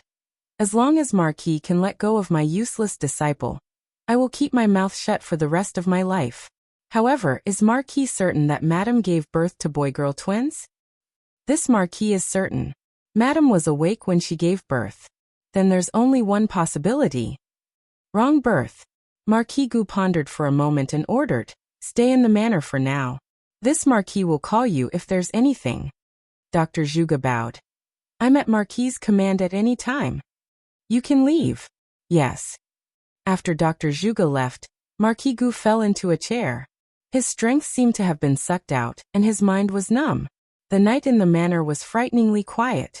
The cold moonlight fell silently on the ground, and shone on the trees and flowers in the courtyard. There was no doubt that the child was swapped. As for how it happened, he could only ask the servants who accompanied Madame Yao when she gave birth. It was a pity that after so many years, those people were no longer in the manor. It was very difficult to find them. Moreover, he wasn't sure if that child was still alive. It would be a lie to say that he didn't care, but it would also be a lie to say that he cared so much that he didn't hesitate. For his son's illness, Madame Yao had already exhausted her body. He had to consider whether Madame Yao could bear the blow of the truth. If telling her would kill her, then he would rather keep the truth to himself for the rest of his life. At the same time, he had to consider Jin Yu's situation. Jin Yu was the child he raised in the palm of his hand. He loved him more than he loved his 4 sons. He didn't want Jin Yu to be hurt in the slightest. Finally, there was that child. He still hadn't decided whether to recognize that child or not, but no matter what, he had to find him. He was Gu Yan's only medicine. He could save Gu Yan's life. Servants. Marquis. Call Nurse Fong over. Yes. Senior servant Fong was the senior servant in charge of the farmstead, and she was also Yao Shi's concubine. When Yao Shi's younger brother got married, Yao Shi went to the Yao family in Qing City without knowing that she was pregnant. She stayed with the Yao family for half a year before returning to the capital. She had originally planned to return to the capital to wait for the delivery, but unexpectedly, it flared up midway. At that time, senior servant Fong wasn't by Yao Shi's side, but senior servant Fong still knew more about what happened that year than the average person. Senior servant Fong entered the room and bowed to Marquis Gu. Master, you were looking for this servant? Marquis Gu raised his hand. There was no light in the room. His expression was shrouded in the darkness of the night, half bright and half dark by the moonlight. Marquis Gu asked, which temple did Madame give birth in? Nanny Fong was slightly surprised. Marquis, why are you suddenly asking about this? Marquis Gu said faintly, I heard that Madame has been going to that temple to pray to the Bodhisattva recently. Yenner's illness has improved because of that. I plan to burn incense at the temple another day. Nanny Fong felt very strange. The Marquis's household had never believed in Buddhism, so why did they suddenly propose to go to the temple to offer incense? On the other side, after Gu Jiao took the money, she found a shop to make a new batch of rock sugar pork knuckles and braised meatballs. She still put them in jars. After that, she went to the cloth shop to buy a few pairs of shoes and a few sets of clothes. There were too many things that her small basket couldn't hold, so she wrapped 2 large bundles. Xiao Lulang knew that she would come to town today, and as long as she came to town, she would definitely come to pick him up from school. He told second uncle Luo to wait. After waiting for almost an hour, even Gu Xiaoshan was wondering if his older sister had already gone back. Then Gu Jiao appeared. Her body was small, but the bundle was astonishingly large. It almost covered her entire body. She poked her small head out from the side of the bundle with difficulty. Her small face was red, and she was gasping for breath. She wasn't tired, she was suffocating. The three hurriedly went to help her carry the bundle and put it on the ox cart.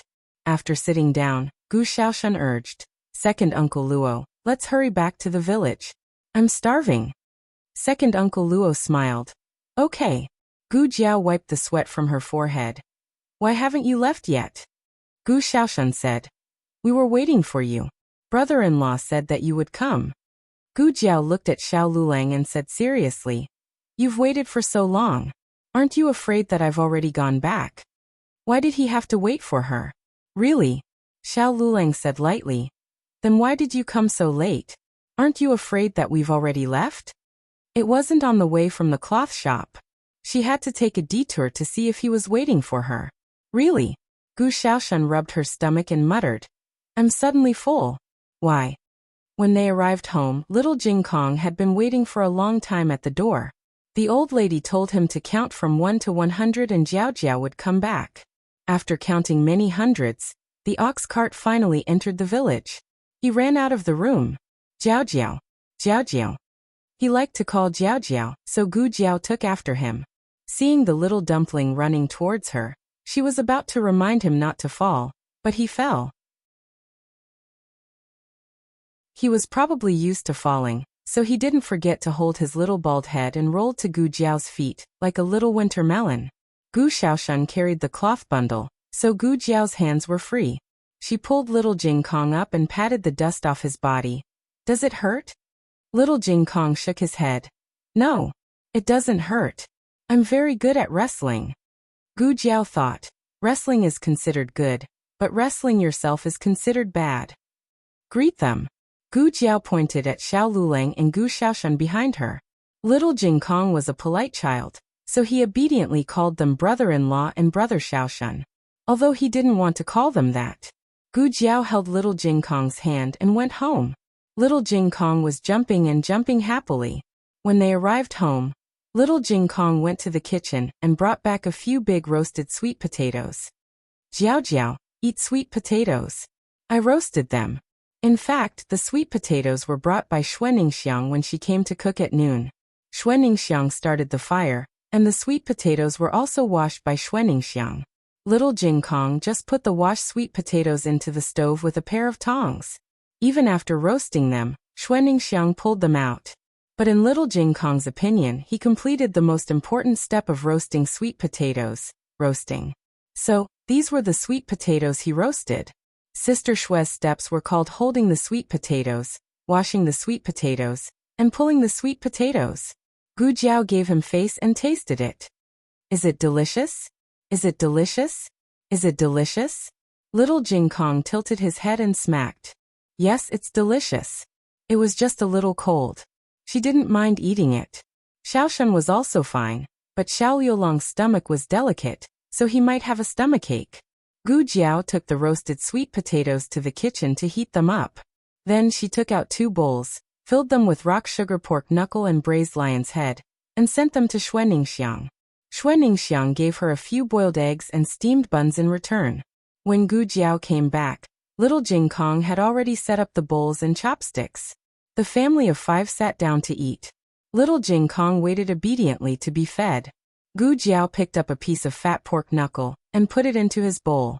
Little Jing Kong was so excited that he screamed and grabbed his chopsticks to pick up the meat. But before he could eat it, he only smelled it for a short while. Then his eyes rolled back and he fell backward with a thud. He fell on the ground with his arms and legs spread out. His head was tilted and his tongue was out. He was unconscious. Gu Jiao. In this world, there are really people who are dizzy with meat. The latest chapter of this book is not finished yet.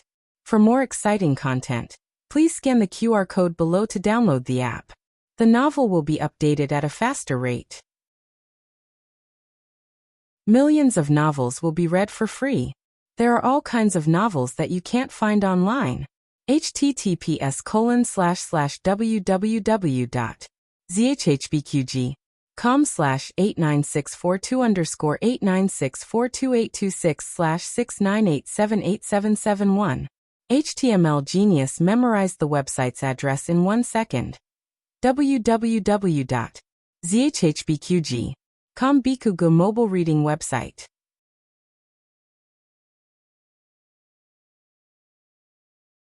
Chapter 67. Please scan the QR code below to download the app for more interesting content. The novel was updated at a faster rate. Millions of novels were read for free. There were all kinds of novels that couldn't be found online. Was there something wrong with his body? Gu Jiao carried him back to his room and checked on him. There was nothing wrong with him. She had seen people who were dizzy with blood and needles, but this was the first time she saw someone who was dizzy with meat. The rest of the people were also surprised, but they knew that he was fine when they heard that he was still snoring. When little Jing Kong woke up, the meat on the table was gone. He leaned on the table and cried, "My meat! My meat! My meat!" Everyone thought, "It's not that we don't want to leave meat for you, but you can't eat it." Gu Jiao was not good at coaxing people. She had coaxed the most powerful people in the world, so she was not afraid of a little kid. Old Madam coaxed him for a while. Little Jing Kong went out of Old Madam's room and went to Gu Jiao's room. He said to Gu Jiao while sobbing, "The meat said that it doesn't want to be eaten by me." Gu Jiao was stunned. "Ah, it doesn't want to be eaten by you." Little Jing Kong held back his tears and said firmly, "Great Aunt said that it's because I'm still young. When I grow up, it'll be willing to be eaten by me." Gu Jiao was full of admiration for her great aunt. She could even come up with such an excuse. She must have tricked a lot of people in the past. Old Madam couldn't remember clearly, but she vaguely felt that she had tricked a lot of people, both those who were better than her and those who were not. They were all fooled by her. After Xiao Lulang bathed little Jing Kong went back to Xiao Liulang's, his own room in his pajamas. Gu Jiao washed up and was about to go to bed. At this moment, little Jing Kong came over with a small pillow in his arms. "What's wrong?" Gu Jiao looked at him. "Are you feeling unwell?" Little Jing Kong widened his watery eyes. "My bed said that it doesn't want to sleep with me today." Gu Jiao was stunned. Why did these words sound so familiar? "No, it's just a fallacious theory that I've learned, and you're already drawing inferences from it?" Gu Jiao crossed her arms. "Your bed didn't say that." Little Jing Kong. "It does." Gu Jiao said. "It doesn't. It can't talk." Little Jing Kong straightened his body and said, "Jiao Jiao, how do you know that it can't talk? If you can talk about my meat, then you can talk about my bed too." Gu Jiao. I actually had no way to refute that. Gu Jiao went to look for the old lady with a serious face. Whoever instilled the twisted logic in him would have to deal with him. The old lady bolted the door and lay on the bed. She covered her head with the quilt and said, "I'm asleep." "He's asleep." Gu Jiao.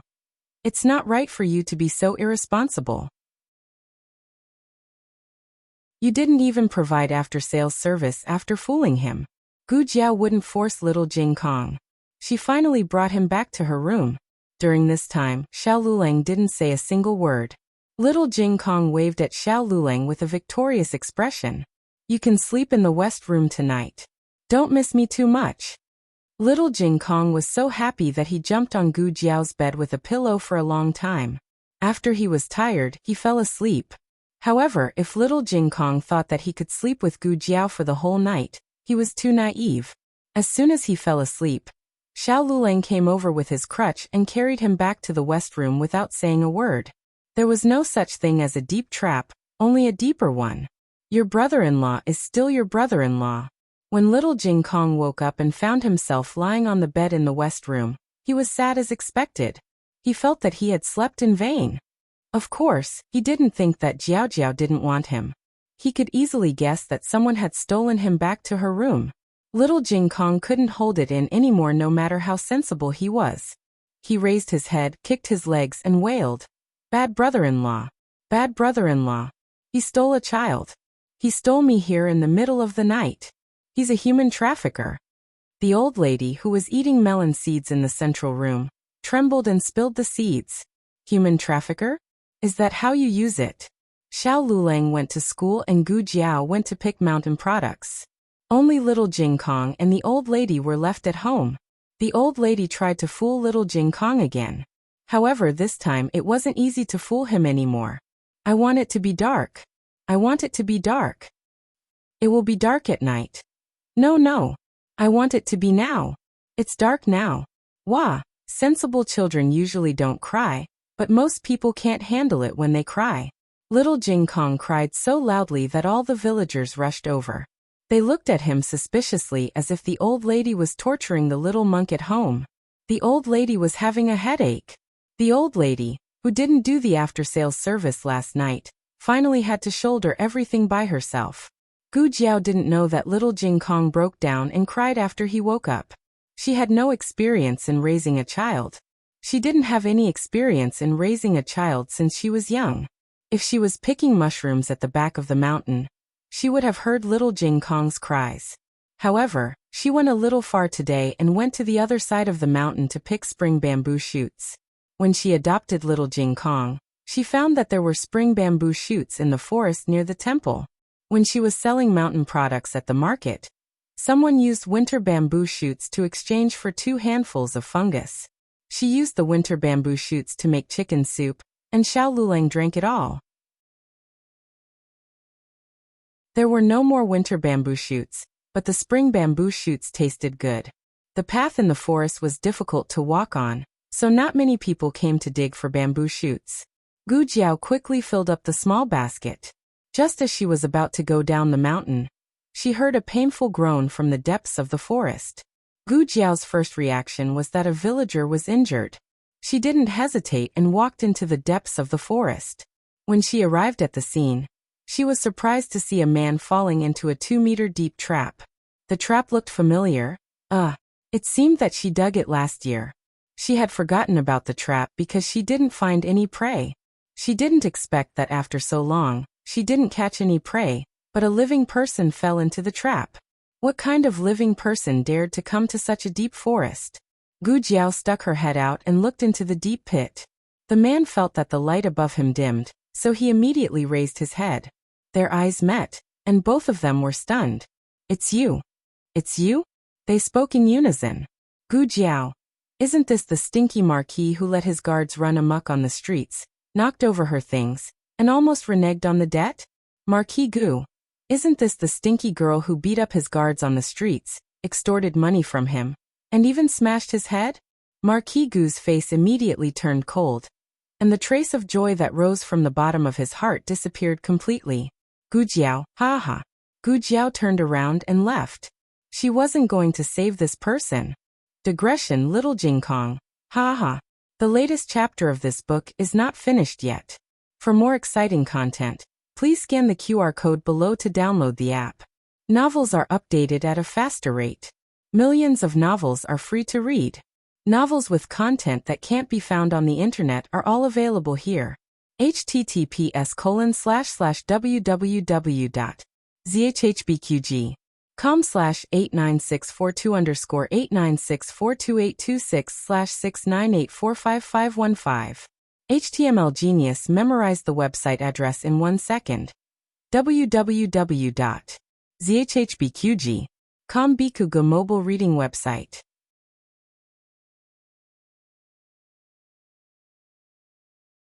Chapter 68. The newest chapter of this book is not finished yet. For more exciting content, please scan the QR code below to download the app. Novels are updated even faster. Millions of novels are free to read. Novels with content that cannot be found online are all available here. Marquis Gu watched Gu Jiao appear and watched Gu Jiao leave. The anger in his heart began to burn. Stop right there. He sternly shouted. If you tell me to stop, then I will stop. Who are you to me? Gu Jiao left in a carefree manner. She did not hesitate at all because of his identity or his anger. Marquis Gu had lived for most of his life, but he had never seen such an arrogant person. He had already learned of her status from his daughter. She was Return of Spring Hall's little medicine boy. Her master, Dr. Li, had treated Yenner well. Because of this, he decided to let bygones be bygones for her offense in town. But she was great. She watched him die in the mountains and did not save him. Especially what kind of look she had just now. A lowly life dared to look down on a country's marquis. She was tired of living. She was blatantly challenging the authority of Marquis Ding. Wait until he left. He would definitely punish her for her disrespect. If she did not save him, then she would not save him. He could also leave by himself. A woo. From the depths of the forest came the sound of a wolf's howl. Generally speaking, adult wolves would not howl during the day. This was a young wolf and did not know how to properly control its wolf nature. It let out a sharp howl. It should be hungry. If nothing unexpected happened, its family's Lord Wolf would soon come out to look for food. Gu Jiao sat down under a large tree nearby and began to wait for the wolf to appear. Marquis Gu pulled out a dagger from the trap. His figure was tall, and the trap was not deep for him. The difficult part was that his foot was caught in the trap. He tried to use the dagger to pry open the trap, but it did not seem to be a normal trap. He tried for a long time, but it did not budge in the slightest. I can't pry it open. Gu Jiao took out her water skin and calmly drank a mouthful of water. The trap she made, it would be strange if it could be opened so easily. Marquis Gu frowned. You didn't leave? What? Are you waiting to laugh at me? Gu Jiao said calmly, you're not funny, and you're not good looking. Marquis Gu was speechless.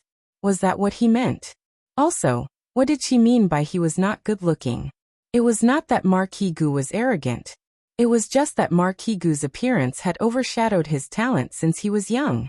Even when he had a family and a career, the most talked about thing was still his face. This was the first time someone had said that he was ugly. Marquis Gu was a man who didn't care about appearances. But hearing Gu Jiao's words, he felt a little uncomfortable. The wolf cub howled a few more times. The wild wolves should be coming soon. He didn't think that a little girl had the ability to deal with one, or even several adult wild wolves. He said sternly, "What are you waiting for? Hurry up and think of a way to pull me up. When the wolf comes, you won't be able to survive." Wait, Gu Jiao said. What were they waiting for? If he waited any longer, the wolves would really come. Marquis Gu's heart was burning with anxiety. Even if he was someone who knew martial arts, he couldn't guarantee that he would still be able to kill an adult wild wolf when his foot was caught in the trap. Rustling sounds came from the bushes. The wolf was coming. Gu Jiao climbed up the tree. Marquis Gu saw that she climbed up the tree without saying anything, and was so angry that his heart ached. Would it kill her to climb up the tree after saving him? Leaving him alone in the trap, was she waiting to sacrifice the wolf? As expected, the wolf discovered Marquis Gu in the trap.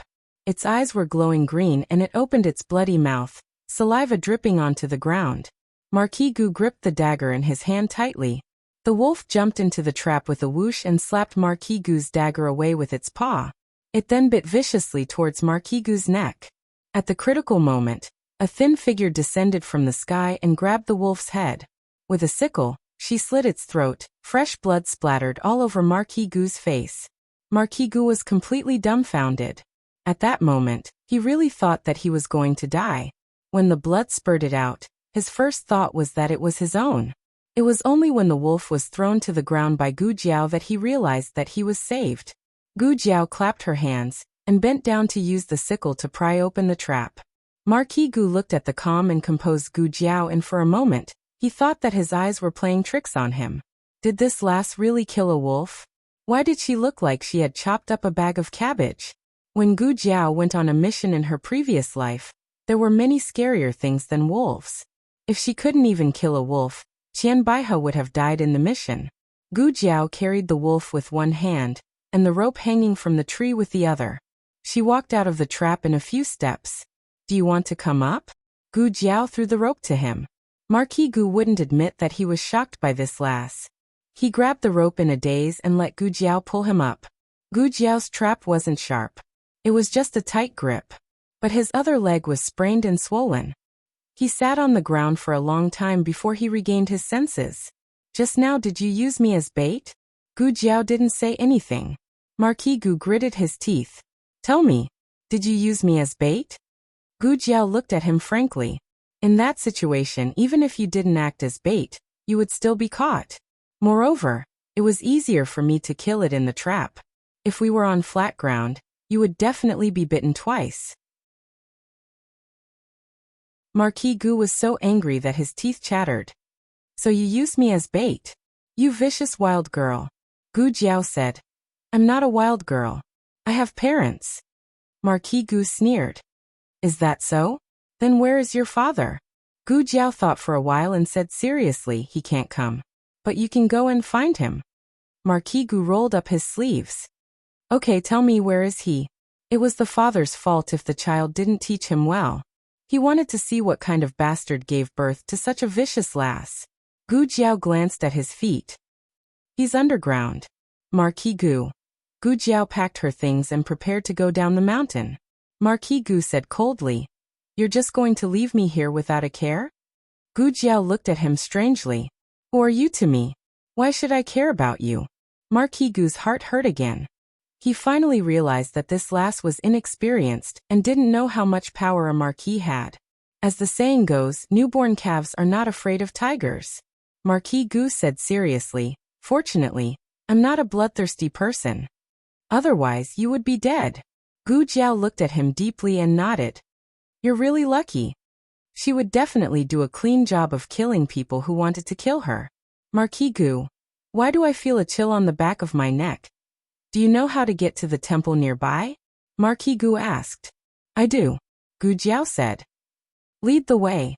Marquis Gu ordered. Gu Jiao looked at the wolf's corpse on the ground with hesitation. Marquis Gu knew that she couldn't bear to part with the wolf. This wolf could be sold for a lot of money in the market. It was a considerable amount of wealth for a poor farmer.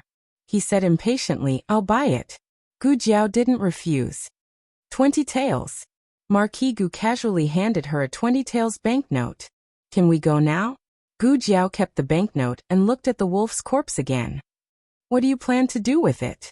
Marquis Gu said without hesitation. Throw it away. Are you sure you want to throw it away? Gu Jiao looked at him doubtfully.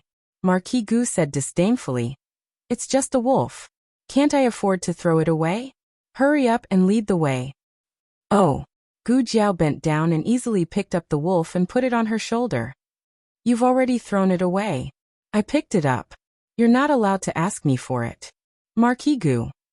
Digression. Marquis Gu's psychological shadow is 23,333. The latest chapter of this book is not finished yet. For more exciting content, please scan the QR code below to download the app. Novels are updated at a faster rate. Millions of novels are free to read. Novels with connotations that can't be found online are all available here.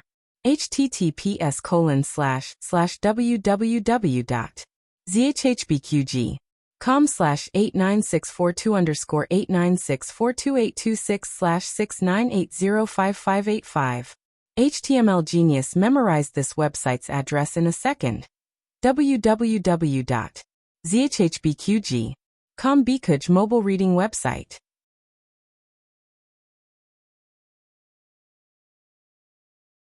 Chapter 69. The latest chapter of this book is not finished yet. For more exciting content, please scan the QR code below to download the app. Novels are updated at a faster rate. Millions of novels are read for free. Novels that can't be found on the internet are all available here. Why didn't you say that you could carry it? Why did you look so hesitant? Were you trying to decide which hand to carry it with? Marquis Gu felt that if he died young, it would be because of this brat. Thinking about how gentle and cute his daughter was, and looking at this brat, there wasn't a single virgin on her body. Fortunately, she wasn't his daughter. Gu Jiao didn't know anything about Marquis Gu's inner thoughts. She carried the wolf and walked in front, and soon they were out of the forest. She came to the steps and pointed at the top of the steps. Go up the steps and you'll see the temple. After saying that, she turned and walked up the mountain. Marquis Gu called out to her. Wait, you're not bringing me up? Gu Jiao stopped and turned to look at him strangely. Why should I bring you up? You. Marquis Gu's breath stagnated, and he took a deep breath. He asked with a fake smile. Why do you think I bought your wolf? I didn't want it and threw it away on the spot? Gu Jiao thought for a while and said seriously, because you're stupid and have a lot of money? Marquis Gu was about to vomit blood. Ah!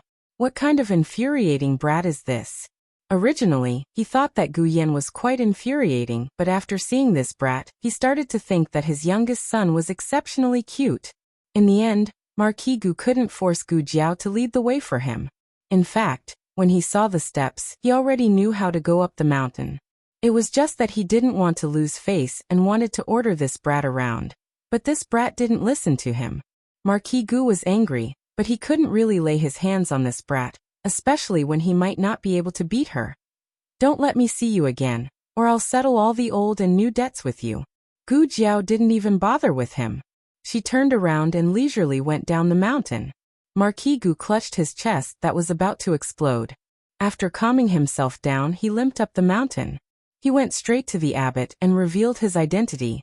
The abbot looked at the blood-stained man in front of him, and almost thought that he was a bandit at the end of his road.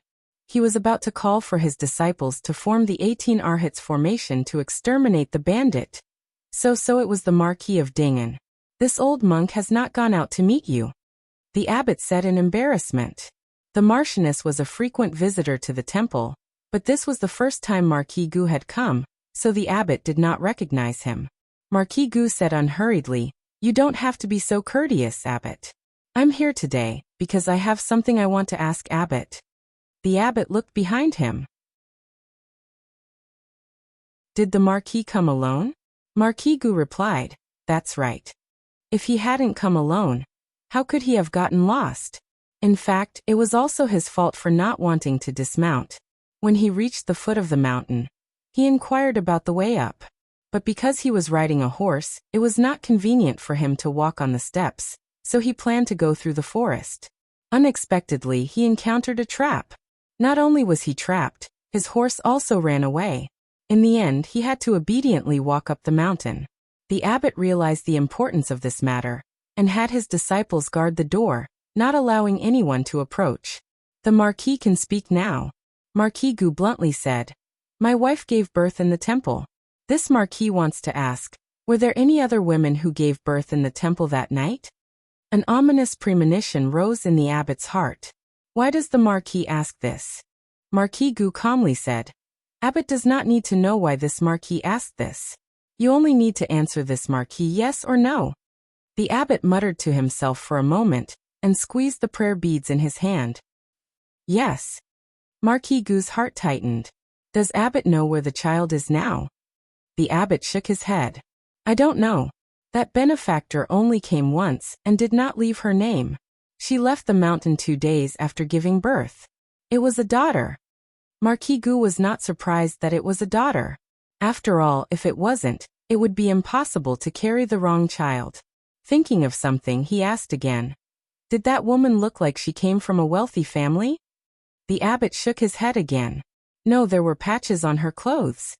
He only saw that benefactor from afar, and did not even see her appearance clearly. He only vaguely remembered that she was wearing very simple clothes. There were so many pilgrims in the temple, but why did he have an impression of that benefactor? It was mainly because she came up the mountain to offer incense with a big belly. No one expected that it would rain heavily in the afternoon. She and the Marquis had to stay in the temple for the night. It was not clear who had acted up first. After all, the Marquis had someone to serve her. The benefactor was alone in the meditation room. When the midwife came over, they found that she was about to give birth. It was an extremely chaotic night, especially when the abbot was tricked into drinking wine. The abbot collected his thoughts and put his palms together. "Amitabha," he said. Marquis Gu was silent. He had thought that the child might not have been taken away by an aristocratic family like theirs, but he did not expect that it would be a family so poor that they had to wear patches. He did not dare to think about what kind of child that kind of family would raise. Just look at Jinyu. To be raised so well in the Marquis household. It could be seen that one's birth was not the most important, but the family they grew up in was. A child who grew up in the countryside. Could she really become a respectable daughter of the Marquis household? However, that child's situation was indeed tragic. In any case, she was the blood of the Marquis household. Even if he did not recognize her in the future, he would not treat her unfairly. He would make it up to her in other ways. After finishing his conversation with the abbot, Marquis Gu stood up and bid farewell. "Abbot, please do not tell anyone that I came to the temple." Although the abbot did not know why Marquis Gu was secretly investigating the benefactor's child, he still nodded in agreement. Marquis Gu returned home. Not having a horse was an extremely torturous matter, especially when one of his feet was swollen like a pig's trotter. After much difficulty, he finally reached the foot of the mountain. His last bit of strength had been squeezed out. He sat on the last step, panting. Suddenly, he felt the light above his head darken, as if a huge creature was coming to envelop him. He pressed down on the dagger at his waist and raised his head vigilantly. He saw a tall and strong horse. This horse looked a little familiar. Wait, wasn't this the horse he had lost? The next second he saw a person sitting on the horse. In front of that person was a wolf. "It's you." Marquis Gu was so shocked that he stood up. It was Gu Jiao's first time riding an ancient horse. It was quite refreshing. Her small body sitting on a tall horse instantly had a domineering feeling of a king looking down on the world. She pulled on the reins in her hands and looked down at Marquis Gu. She nodded seriously and said, "Yes, it's me." Marquis Gu. Marquis Gu looked at her horse strangely. "Where did you get this horse?" Gu Jiao said honestly, "I picked it up." Marquis Gu's face was full of black lines. "You can even pick up a horse? What kind of luck is this?" The latest chapter of this book is not finished yet. For more exciting content, please scan the QR code below to download the app. Novels are updated even faster. Millions of novels are free to read. Novels with connotations that you can't find online are all available here. https://www.zhbqg.com/89642_8964286/697698939. HTML Genius memorized this website's address in 1 second. www.zhbqg.com Bikugo mobile reading website.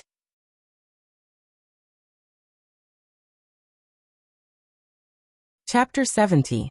The newest chapter of this book is not finished yet. For more exciting content, please scan the QR code below to download the app. Novels are updated even faster.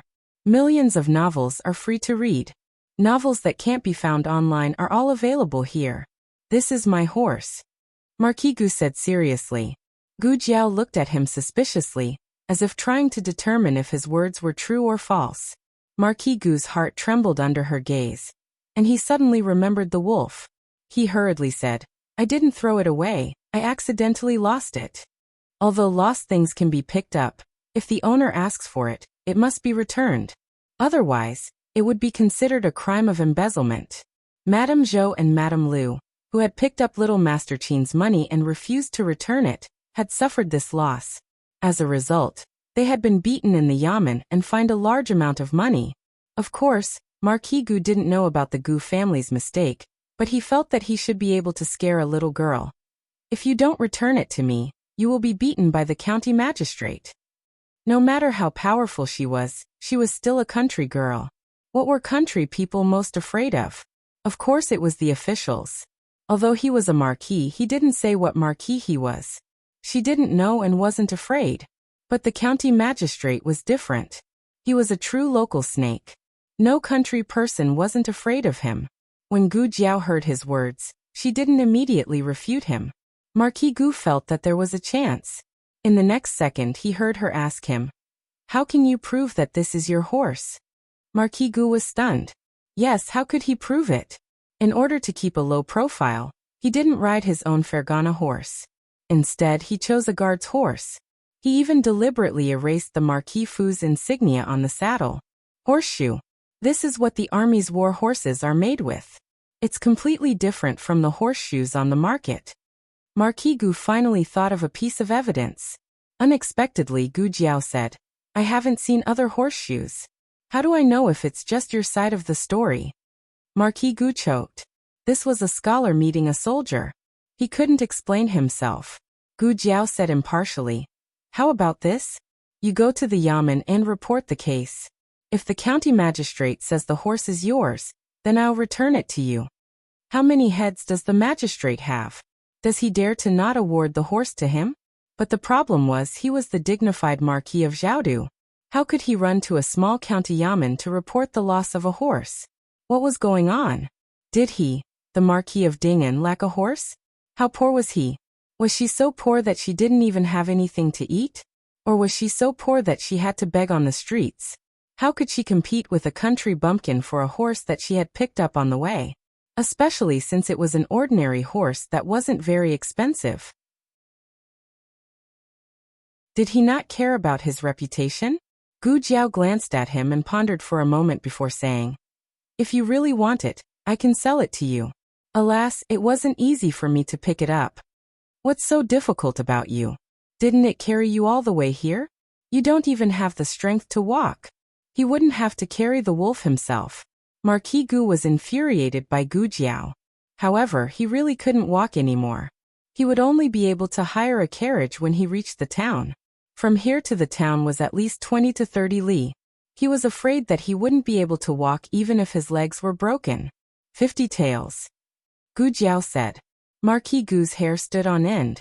How can a broken horse be more expensive than a wolf? You're just raising the price. Gu Jiao seriously said, "The wolf is not what you need, the horse is." Just as he needed it, he had to raise the price. Marquis Gu was so angry that his liver hurt. In the end, Marquis Gu bought back his horse for 50 taels of silver. It was his own horse. Where could he go to reason with? When Marquis Gu returned to the villa, it was already evening. The light of the setting sun fell on the eaves of the villa, creating a golden glow.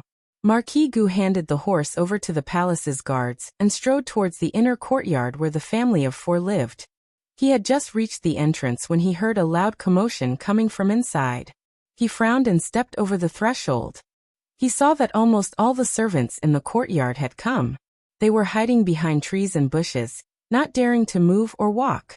And in the corridor, his son, little Gu Yan, was lying on a rattan chair that all the servants were looking at.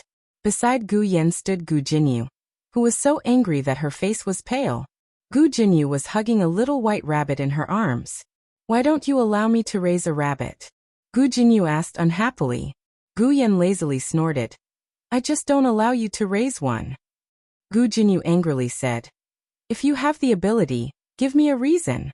Gu Yan put a hand behind his head and leisurely said, "This is my courtyard. If I say I won't let you raise it, then I won't let you raise it." Gu Jinyu hugged the rabbit and stomped her feet. "This is also my courtyard." Gu Yan calmly snorted. "Your courtyard is in the capital." Gu Jinyu spent half of her time in the capital. Unlike Gu Yan, who spent most of his time here, Gu Yan naturally thought that this place belonged to him more. The servants did not dare to mediate, nor did they dare to really leave. If they left, if anything happened to the siblings, they would not be able to bear the consequences. The Marquis of Gu more or less understood what was going on. Gu Jinyu had liked cats and dogs since she was young, but Gu Yan was very repulsed. The siblings often quarreled over raising pets. He had always been puzzled. They were fraternal twins and were the closest people in the world. Logically speaking, their relationship should be very good. But Gu Yan never spoke and only bullied Jinyu. Gu Yan did not allow Jinyu to drink Yaoshi's milk. The moment he did, he would wail loudly. He also did not allow Yaoshi to carry Jinyu. He would even punch and kick Jinyu as long as he lay in the cradle. At that time, Gu Yan was just a little munchkin who spat milk bubbles. No one took this to heart. They only thought that it was a child's possessiveness. Later on, when Gu Yan grew up, he did not bully Jinyu like this, but he also did not get close to Jinyu. After knowing Jinyu's background, the things that he could not understand gradually became clear. Gu Yan and his elder sister had been together for 10 months in the mother's womb. They were the closest people in the world.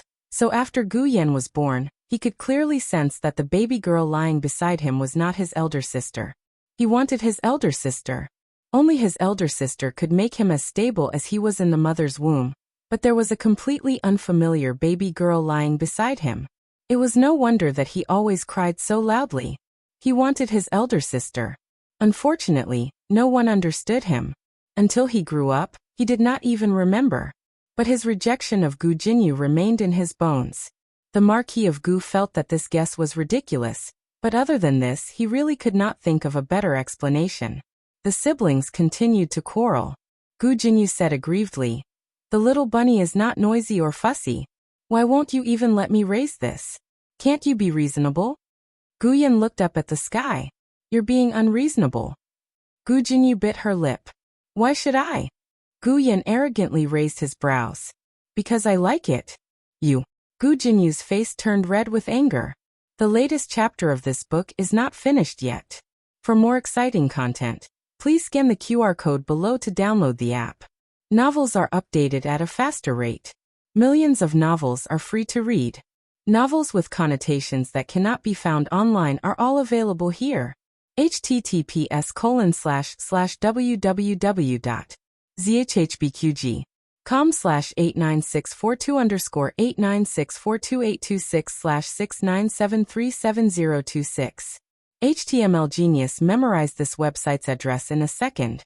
www.zhhbqg.com Bikugo mobile reading website.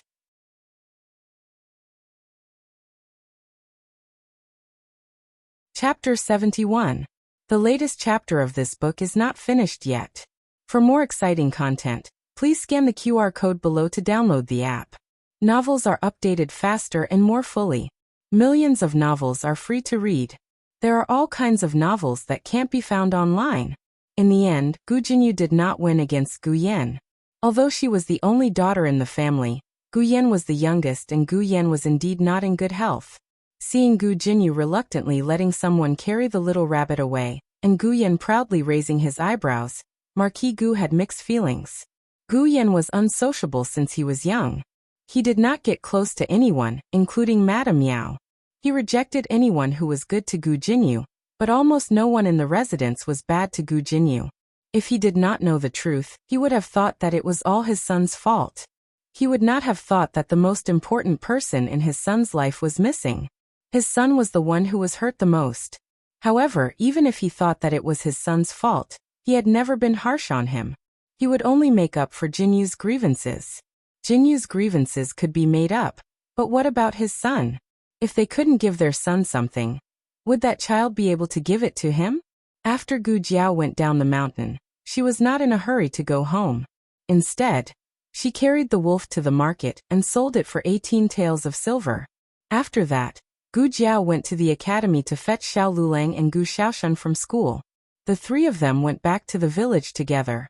The old lady, who had been quarreled by little Jing Kong the whole day, was finally free. She slumped on the rattan chair like a salted fish. She did not have the strength to move at all. She felt that if the two of them did not come back soon, she would simply die on the spot. Little Jing Kong had been waiting for Gu Jiao the whole day, but when Gu Jiao really came back, he ran away again. He closed the door alone and sat on a small bench in the corner. His little face leaned against the wall, looking as pitiful as it could get. Gu Jiao did not understand what happened. She was surprised that she did not see little Jing Kong. Where's Jing Kong? The old lady weakly pointed to the west room. He's angry. He's hiding from you. Gu Jiao was confused. Angry? Who provoked him? The old lady glared at Gu Jiao and Xiao Lulang. You two. Who told you to bring him over in the middle of the night? Who told you to leave before dawn? The first sentence was about Xiao Lulang, and the second sentence was about Gu Jiao. I'm so tired. The old lady didn't want to bother with the couple anymore. Gu Jiao didn't understand at first, but now that old Madame Fu said it, she understood. Gu Jiao went to the west room. Little Jing Kong's ears perked up when he heard that someone was coming, but he did not turn around. Gu Jiao came up behind him and bent down to look at his side profile.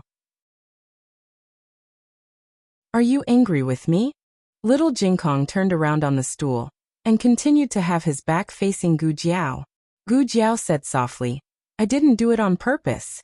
I didn't know you would be afraid. Little Jing Kong couldn't help but say, I'm not afraid. I'm not that timid. Gu Jiao pretended to be surprised. Is that so? Then why are you angry? I was. Little Jing Kong teased her for a long time, but he didn't say the words I missed you. Gu Jiao came up to him again. He lowered his eyes and didn't look at Gu Jiao, but Gu Jiao looked at him steadily. Okay, it's my fault today. I apologize to you. Can you forgive me? Little Jing Kong glanced at Gu Jiao quickly and lowered his head. He pinched the corner of his clothes and said softly, I need a kiss to forgive you. Gu Jiao's heart almost melted. What kind of cutie was this? She would give him 10 kisses, not to mention one. Gu Jiao kissed his little face without hesitation. Little Jing Kong was stunned. He opened his grape-like eyes wide and stared at Gu Jiao for a few seconds. Finally, he screamed. Ah. He said it casually, but you really kissed him. Little Jing Kong covered his face with his little hands and ran away shyly. Little Jing Kong, who was kissed, looked like he was drunk the whole night. His little face was extremely red. During the meal, he sat beside Gu Jiao, as obedient as a little mimosa. At night, Xiao Lulang bathed him as usual. He sat in the small basin and handed his left face to Xiao Lulang. This side is enough. Don't wash the other side. There's a kiss there. With an expressionless face, Xiao Lulang grabbed the towel in the basin and slapped it on the right side of his face. Little Jing Kong. Little Jing Kong. Wah! Little Jing Kong's heart-wrenching cries suddenly came from the kitchen. Old Mistress, who was secretly eating candied plums in her room, was shocked and almost lost her life. Old Mistress was furious and shouted, Lulang, what did you do to him again? Xiao Lulang didn't do anything. He just washed the kiss on a certain little monk's face clean. Little Jing Kong cried miserably. In the end, Gu Jiao came over and gave him another kiss. Only then did he stop crying. Little Jing Kong became very careful after that. He used his little hands to protect his face to prevent his bad brother-in-law from sneaking up on him. He didn't have any hair, so he could go to bed after bathing and putting on his clothes. He hugged his little pillow and went to Old Mistress's room to say good night. Then he went to Gu Jiao's room to say good night. Jiao Jiao, I'm going to bed now. See you tomorrow. Gu Jiao patted his little bald head and said, Go to bed. I'll wake you up tomorrow morning. Okay. Little Jing Kong skipped back to the west room. He took off his shoes and climbed into bed. Xiao Lulang was sitting in front of the desk, copying a book. Little Jing Kong looked at his bad brother-in-law warily, and moved his little pillow further away from his bad brother-in-law's pillow. Xiao Lulang didn't even lift his eyelids and only snorted. Little Jing Kong put his hands on his waist and said, Don't you dare touch my kiss. Xiao Lulang raised his eyebrows and said, Your kiss? Little Jing Kong said proudly, Jiao Jiao gave it to me. You didn't. Xiao Lulang looked at him slowly, and his gaze fell on his chubby little face. He said unhurriedly, I don't need to touch them. They'll fly away by themselves when you fall asleep. Little Jing Kong's face changed. He could already see the cruel scene of his 2 kisses abandoning him when he wasn't paying attention. He felt terrible. These 2 little traitors. After 3 seconds of shock, Little Jing Kong jumped out of bed and went to Gu Jiao's room. He asked for a veil from Gu Jiao and wrapped it around his face and head. He wrapped himself up tightly like a little farmer who was going to work in the fields. Then he carried a standard farmer's hat and went back to his room valiantly. Little Jing Kong raised his chin and said to his bad brother-in-law, I'm covered. They can't fly away. Little Jing Kong was a very smart child. Although he was less than 4 years old, he could recognize more words than the senior brothers in the temple. When the other young monks were having a headache about how to recite the scriptures, he could already recite them backwards. Therefore, when he said to Xiao Lulang that he was always the first in the exams, he was used to it. He wasn't bragging, he was just stating an objective fact. He had a complete set of logic that couldn't be interfered with by anyone. The senior brothers couldn't win against him, and even the abbot couldn't win against him. He was actually a very troublesome existence in the temple. It was only because he met Xiao Lulang that he was occasionally led astray. However, his logic was still invincible. Therefore, no matter how Xiao Lulang interfered with him, he always found his own solution. Xiao Lulang said, What's the point of covering it up? You can take off the veil tomorrow. They'll still fly away. Little Jing Kong said, No, I've already planted them. They'll sprout tomorrow morning.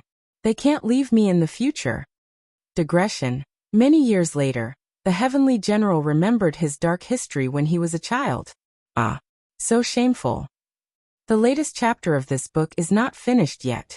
For more exciting content, please scan the QR code below to download the app. Novels are updated faster and more complete. Millions of novels are free to read. All the novels that can't be found on the internet are available here. https://www.zhhbqg.com/89642_8964286/697040008. HTML Genius remembered the website address in 1 second. www.zhhbqg.com Bikuga mobile reading website.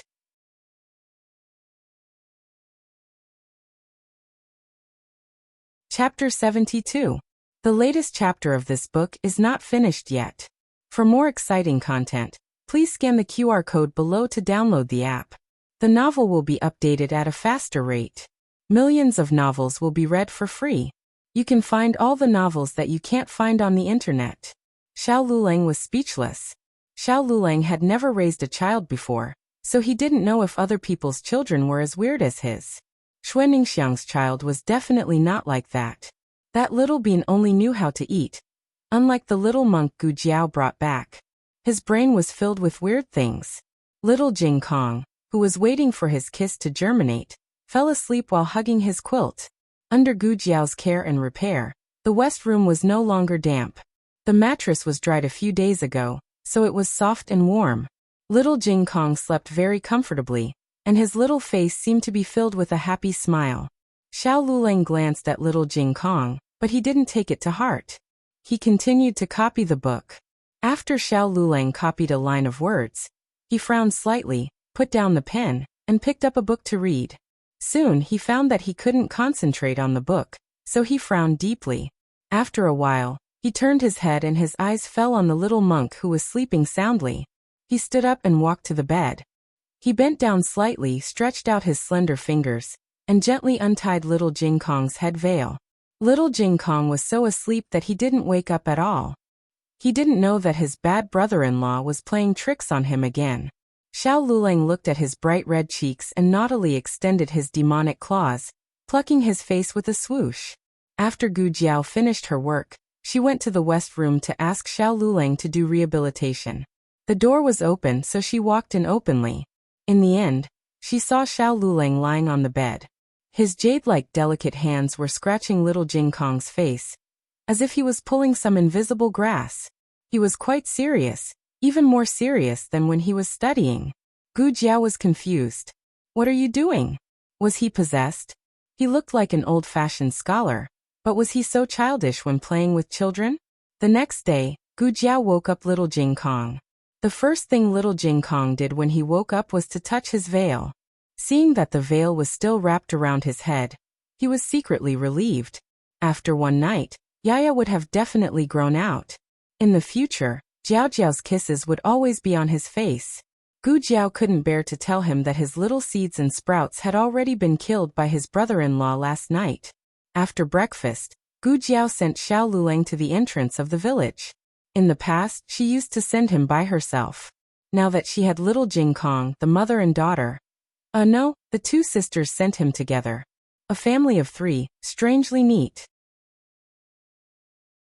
It was worth mentioning that Xiao Lulang had become the county examination's first desk master, so his reputation in town had increased. The number of people who came to him to copy books had also increased.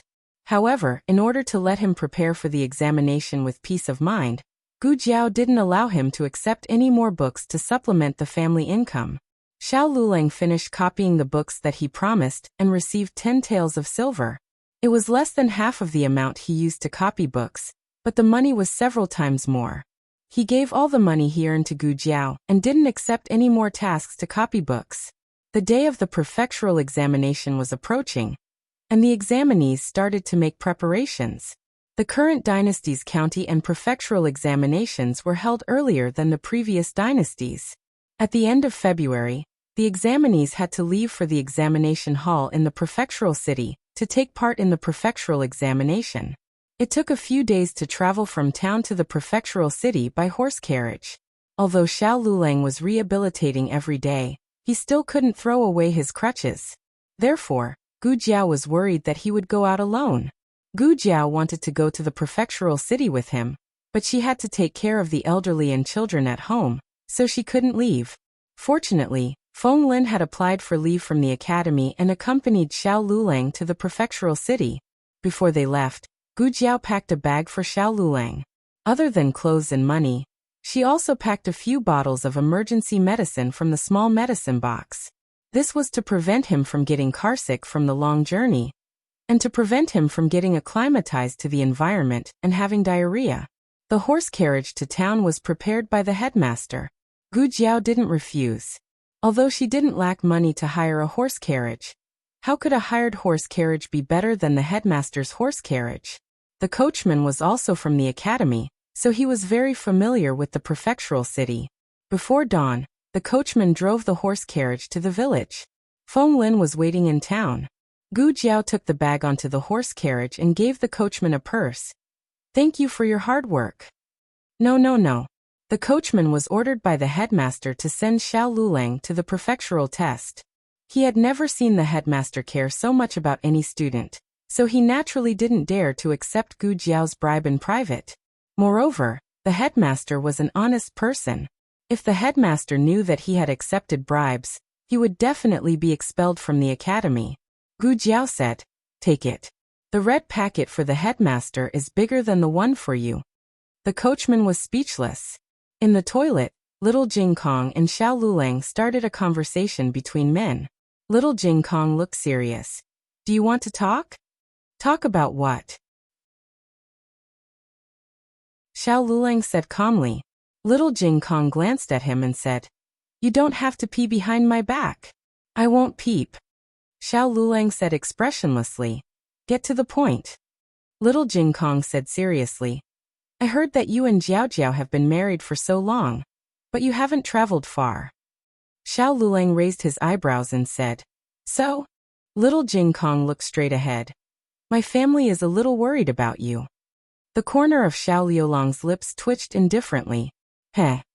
Little Jing Kong raised his little hand seriously and made a stop gesture. "You don't have to feel too much pressure.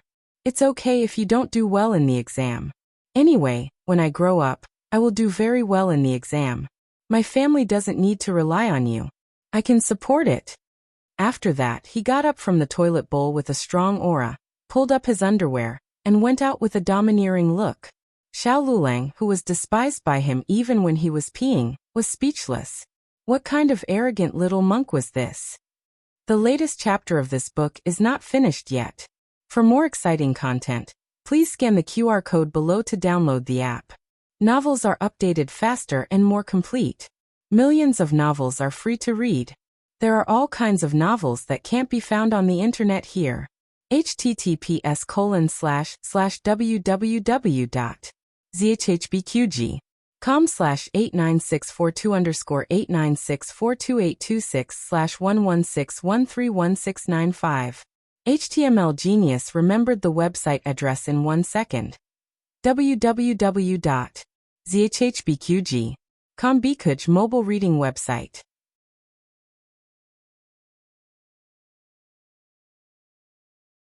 Chapter 73. The latest chapter of this book is not finished yet. For more exciting content, please scan the QR code below to download the app. Novels are updated even faster. Millions of novels are free to read. Novels with content that can't be found online are all available here. On the other side, Marquis Gu took up residence in the hot spring villa. Marquis Gu held an important position in the capital. Logically speaking, he couldn't be away for too long, but this was an important matter. He had already written a letter to his second son in the capital, asking him to enter the palace and ask for leave from His Majesty. A normal marquis might not be able to see His Majesty, but Marquis Gu's younger sister was His Majesty's favorite concubine. Thus, second young Master Gu had no difficulty entering the palace to see His Majesty. His Majesty knew about Gu Yan's situation, and guessed that Marquis Gu was staying, because Gu Yan wasn't doing well. He told Marquis Gu to stay in the villa and take care of the family matters. The only thing he didn't say was that he would return to the capital after taking care of Gu Yan's funeral. Marquis Gu knew nothing about His Majesty's inner drama. He was busy looking for that child.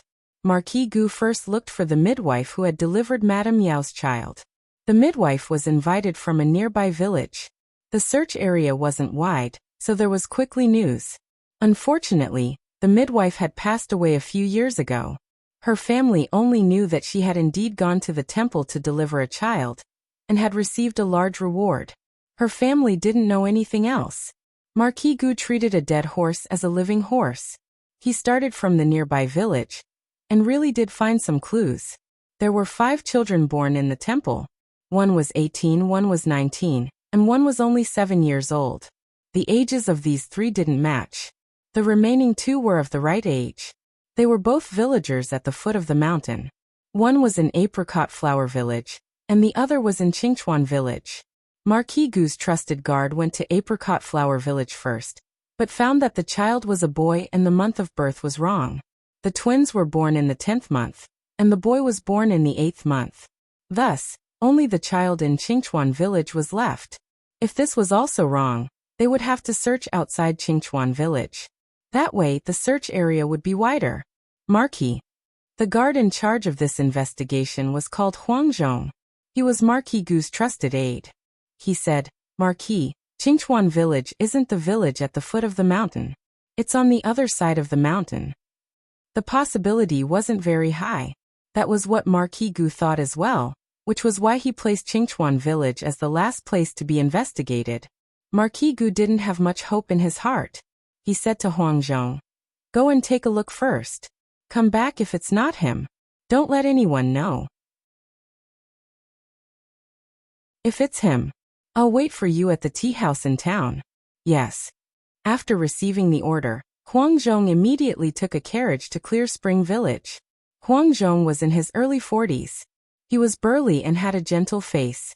At first glance, one could tell that he was a good person. It was easy for him to gain the trust of strangers. "That's the Gu family's child," an old man who was sunbathing in front of his house said. The old man was a little old. He had bad hearing and poor eyesight, and he was forgetful. He only remembered that there was a baby in the Gu family who was born in a temple. "Which Gu clan?" Huang Zhong asked. "Lizheng. Gu Lizheng." The old man waved his hand and pointed the way. His surname was also Gu? What a coincidence. Huang Zhong thanked the old man and drove the carriage to the Gu family's old house. Gu Dashun and Gu Xiaoshun had gone to school. Gu Lizheng took Gu Changhai to the yamen to get rice and grain. Gu Changlu and Gu Ershun were sowing in the fields. Only Gu Yue, Madame Wu and her daughter-in-law were at home. It was Gu Yue who opened the door. It wasn't the first time Gu Yue had seen nobles and carriages, but she was still stunned. Who are you looking for?" It was normal for a country girl to react this way because she hadn't seen the world. Huang Zhong smiled and said, "Is Gu Lizheng here?" Gu Yue was afraid to talk to a strange man, so she turned and ran into the house. "Grandmother. Someone is looking for grandfather." Madame Wu and her daughter-in-law were chopping chili in the backyard. Seeing Gu Yue running in panic, Madame Wu frowned impatiently. "Who's looking for your grandfather?" Gu Yue pointed behind her. "I don't know. He came in a big carriage." Madame Wu's expression changed when she heard that it was a carriage. Madame Wu put down the kitchen knife in her hand, wiped her hands with a rag, and walked quickly to the door. Huang Zhong was in a 2-horse carriage, which was 1 more horse than the carriage of the steward who sent the invitation to Gu Xiaoshun last time. Madame Wu suddenly realized that this person's status was higher than the dean of the academy. But why did such a noble person come to their house? Madame Wu asked with a smile. "Who are you? Why are you looking for my husband?" "My surname is Huang. I heard that you have a child who was born in the temple. I want to inquire about the child's situation." Madame Wu's smile suddenly disappeared.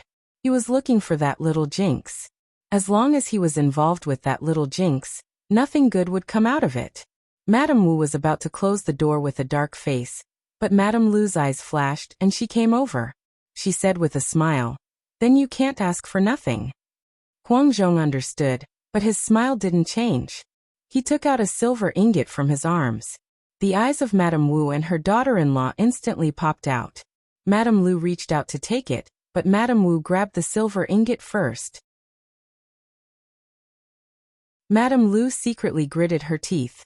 She wanted the silver ingot, so why did it go into her mother-in-law's pocket? After receiving the silver ingot, Madame Wu's face looked much better. What do you want to ask? Ask. How old is the child? Is it a girl? 14. Girl. This time it was Huang Zhong's eyes that lit up. When was she born? Madame Wu was stumped by this question. Who would bother to remember a money-losing fool's birth characters? Madame Lu hurriedly said, I know. She was born in October. That month she was pregnant with Gu Xiaoshan, so she had a deep impression of it. Even the month was right. Huang Zhong began to get excited. What's the date? 17 or 18? Madame Lu couldn't remember clearly. It seemed that except for Gu Xiaoshan, no one would remember Gu Jiao's birthday. The twins were born on the 18th.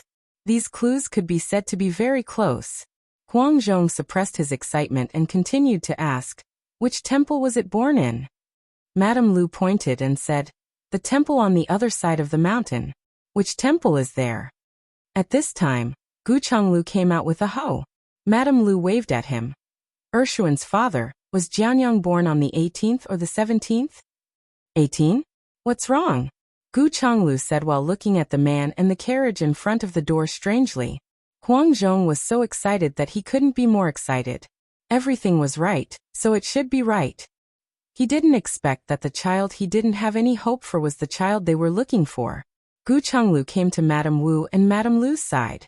At this time, Madame Zhou also came out to watch the fun. Only Gu Yue was timid. She hid at the back door of the central room and secretly looked at them. Huang Zhong couldn't hide his excitement. Gu Chonglu looked him up and down and asked Madame Lu, why do you suddenly ask about Jianyang? Madame Lu pulled Gu Chonglu to the side and pointed to Madame Wu's pocket, whispering, he came to ask about Jianyang and gave me a silver ingot. Mother took it all. Gu Chonglu glared at Madame Lu. He was dissatisfied that Madame Lu used such a tone to complain about his mother. However, he didn't agree with Madame Wu's actions either. He walked to Madame Wu's side and said, Mother, we can't accept this silver ingot. Madame Wu tightened her grip on the purse. Why can't we accept it? Gu Chonglu looked at Huang Zhong and said, we don't even know who he is. Why is he asking about Jianyang? What if he's a bad person and has bad intentions towards Jianyang? Madame Wu was unhappy when she heard this.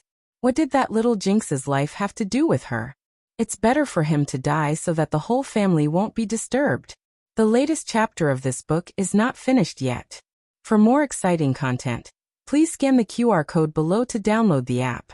The novel will be updated more quickly. Millions of novels can be read for free. There are all kinds of novels that can't be found on the internet here. https://www.zhbqg.com/89642_8964286/1160940016. HTML Genius memorized this website's address in a second. www.zhbqg.com Bikugo mobile reading website.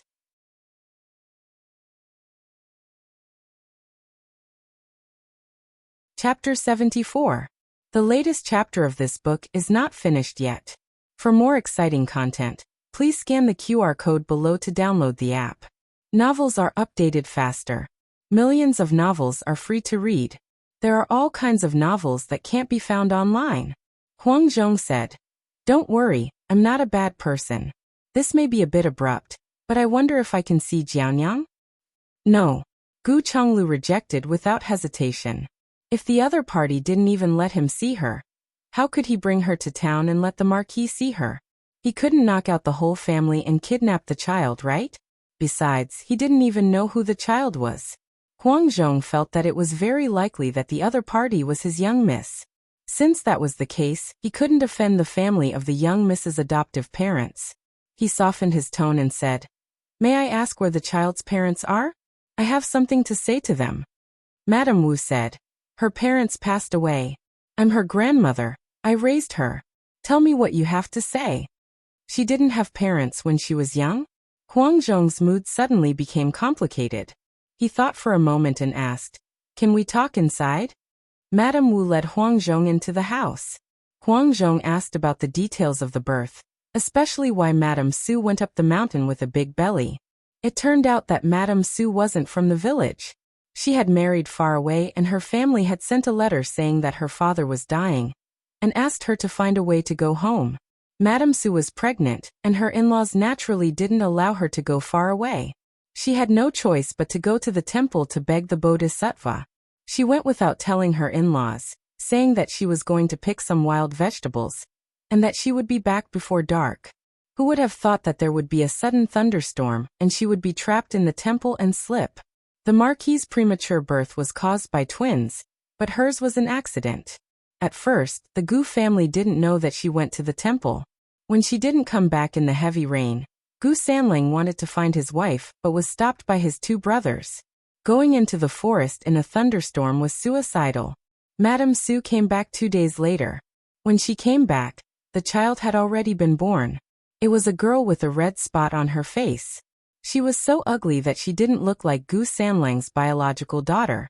Gu Sanling was famous for his good looks. Many people from the surrounding villages were eager to be his wife. In the end, he chose Lady Su, mainly because Lady Su had a large dowry. Madame Wu had once suspected that Madame Su had lost her child in the mountains. She was afraid that her family would blame her, so she picked up a child and brought it back. Su Shi was an honest person. She said that she gave birth to this child in the temple. If you don't believe me, you can ask the abbot in the temple. Madame Wu and her second daughter-in-law, Madame Lu, went to ask and confirmed that Madame Su had given birth in the temple. The baby was born alive, and his cries could be heard all over the temple. You didn't pick it up? Madame Wu asked at that time. The monk laughed. Do you know who was the other female benefactor who gave birth here that night? She is a noble in the capital, who would be able to pick up her child. Madame Wu instantly fell silent. The children of nobles were more precious than gold. Not to mention picking them up. They couldn't even be stolen. Hearing this, Huang Zhong was completely certain that the Su family's child was the one he was looking for. But from the looks of it, Madame Su didn't know that she had carried the wrong baby. Her surname is also Gu. What a coincidence. Huang Zhong suddenly had a feeling of fate. He quickly asked, do Madame Su and Gu Sanlang love the child? What the hell was this? Madame Su and Gu Sanlang almost tied the child to their belts. This was also what made Madame Wu dissatisfied. Madame Su was a hen who couldn't lay eggs. She had such a good husband like Gu Sanlang, but she couldn't give birth to a good child. It wasn't easy for her to give birth to a daughter. Not only was she ugly, but she was also stupid. She was stupid because when she grew up, she found that other children could jump, but she couldn't even walk. She only called her mother when she was 3 years old. However, the couple didn't dislike her at all. They loved the child very much. Gu Jiao's mother's hard life began after the couple died. Of course, Madame Wu didn't say this. Huang Zhong had too many clues to digest in his mind, so he didn't notice Madame Wu's hesitation for a while. He looked at Madame Wu and the others and said excitedly, to tell you the truth, the noble who gave birth in the temple that year was my wife. The two children may have been mixed up. Madame Wu and the others were stunned. I don't quite understand. Say it again. Madame Wu stammered. Huang Zhong smiled and said, Sanlang's daughter is my family's young miss. Madame Wu opened her mouth. Your family is, Huang Zhong warmly said, Marquis Dingan's manor. Boom. Everyone in the room was thunderstruck. They didn't understand the rest, but they understood the last 2 words. Marquis Manor. That damn girl was actually from the Marquis Manor? Marquis Manor has a higher official position than the county magistrate? Madame Lu carefully asked. The Marquis Manor was not an official position. It was a manor. The Marquis was the official. But Huang Zhong understood Madame Lu's meaning. Huang Zhong smiled. Naturally. Huang Zhong didn't say the exact difference. Even if he did, they wouldn't understand. In the capital, anyone who dared to ask this question would have already been crushed to death by the Marquis.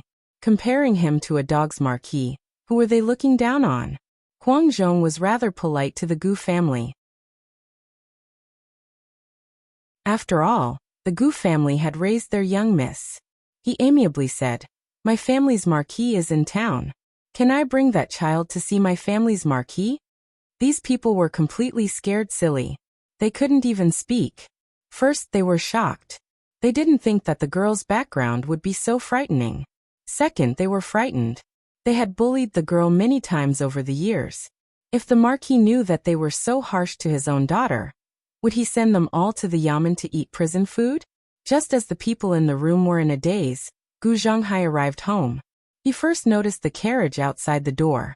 Then he saw the room full of frightened birds. He glanced at the powerful Huang Zhong and frowned. He asked Madame Wu, "Mother, what is it? Where's your father?" Madame Wu looked behind him.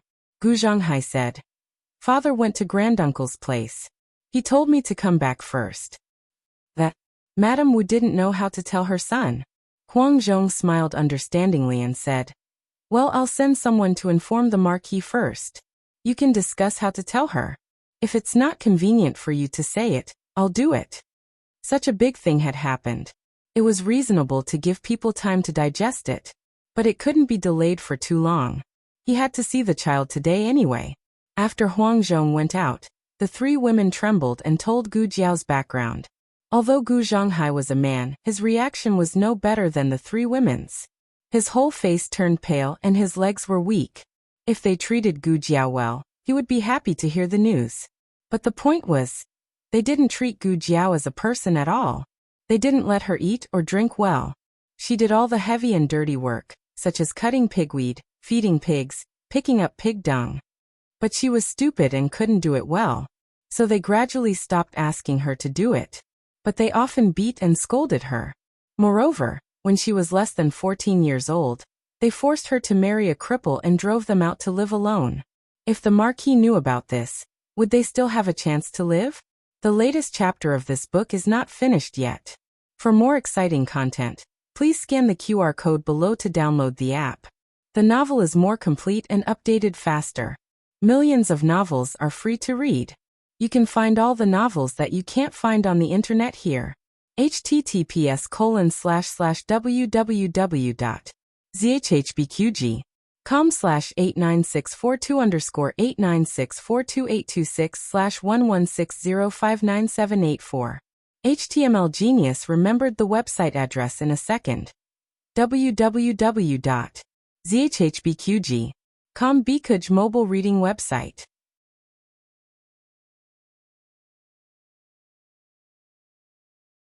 Chapter 75. The latest chapter of this book is not finished yet. For more exciting content, please scan the QR code below to download the app. The novel is more complete and updated faster. Millions of novels are free to read. There are all kinds of novels that can't be found on the internet. Dashuan's father say something.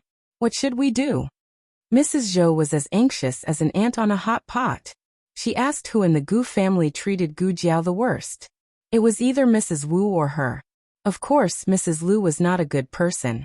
But Gu Xiaoshan took away half of her anger from Mrs. Lu. Mrs. Lu beat Gu Xiaoshan the most fiercely. There is a saying, anger rises from the heart, and evil grows from the guts. When people are angry to the extreme, they can do anything. Similarly, when people are scared to the extreme, they can do anything to protect themselves. Gu Zhonghai immediately made a bold decision. Let you go. What? Mrs. Zhou was stunned. Madame Wu and Gu Changlu were also stunned. Did they hear it wrong? The first branch wanted to use their daughter to replace the Jiaonyang? Eldest brother, you can't. Gu Changlu was the first to object. Putting aside his guilt for the third branch, he was timid and could not do such a thing. Mrs. Lu was also not happy. It was not her daughter who was going to be the daughter of the Lord Protector.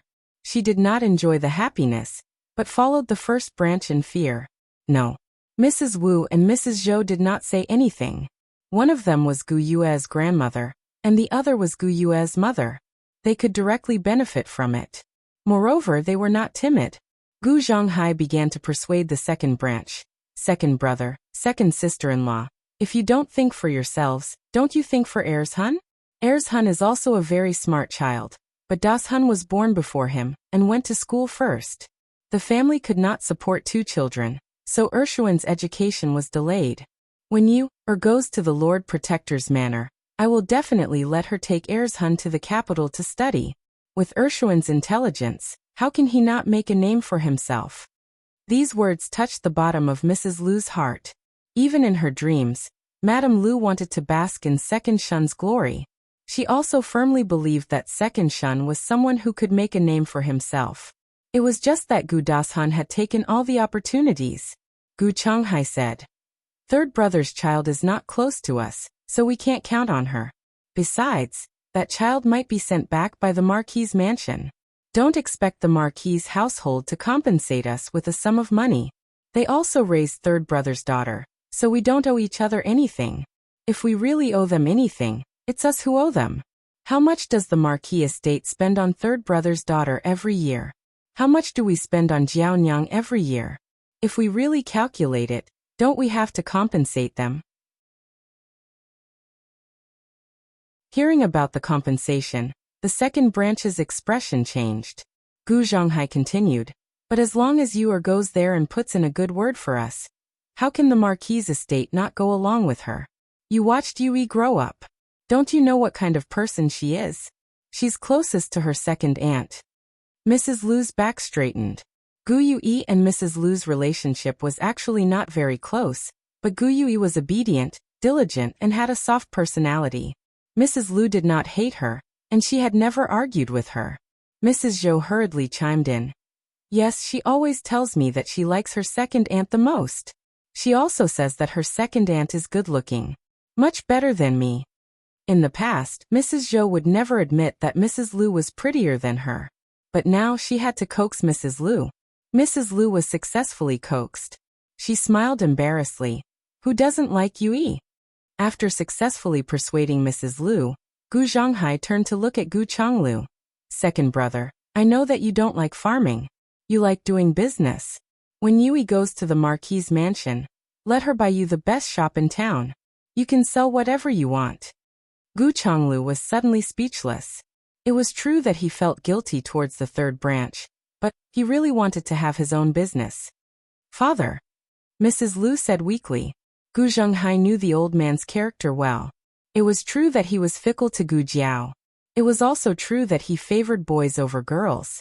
But if he really asked him to do such a bad thing, he might not do it. "I'll tell him later." Mrs. Lu curled her lips and said, "Then tell him, don't involve us." Gu Zhonghai grinned. "Don't worry, second sister-in-law. It's my idea. If the old man wants to scold someone, he will only scold me." "Will the Marquis's mansion be suspicious?" Gu Chonglu suddenly asked. Gu Zhonghai smiled and said, "How can it be? Who would have guessed that we have such big courage? What's more, that person asked in the village before coming to the Gu family. He won't ask again." Mrs. Zhou said, "What about the blood test? I heard there is such a thing." Gu Zhonghai's smile deepened. "That's even easier. You and third brother's daughter are blood relatives. When the time comes, let you think of a way to replace the blood in the Marquis's mansion with third brother's daughter's blood. Naturally, we can deceive everyone." Just like that, the family decided the life of Gu Jiao and Gu Yu. It was just like how they decided the life of Gu Jiao and Xiao Lulang. They didn't even think about whether the person involved would agree or not. Gu Yu cried and didn't want to be a daughter. Mrs. Zhou and Mrs. Lu tried to persuade her, but she didn't listen. Gu Zhonghai slapped her, and she became obedient. Mrs. Zhou changed her daughter into decent clothes. Mrs. Lu took out the jewelry that she took from Mrs. Su and put it on Gu Yu.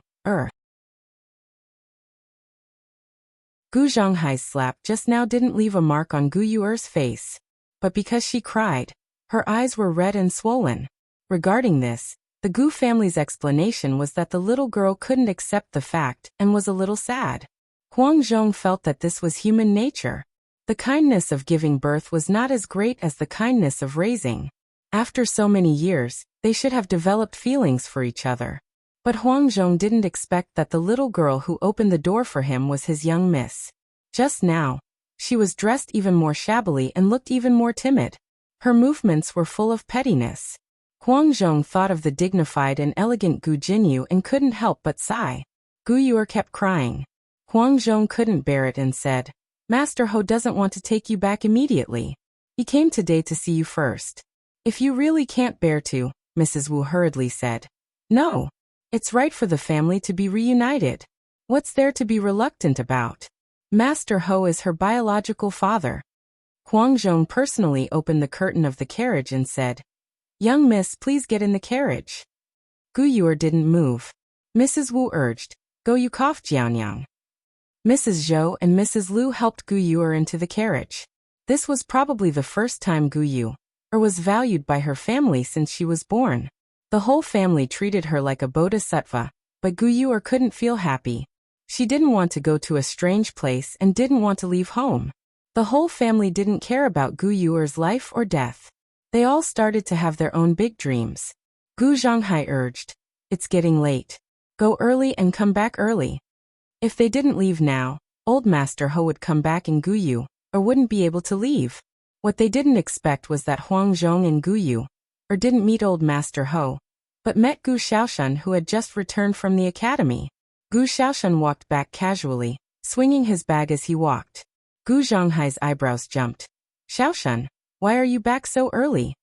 Xiao Lulang went to the provincial capital to take the prefectural examination. Gu Xiaoshan didn't need to take second Uncle Luo's ox cart. He walked back himself. Walking on foot was much faster than an ox cart. At this time, Huang Zhong's carriage was almost out of the village. Mrs. Zhou said, It's okay. He can't see. Gu Yuer was sitting in the carriage.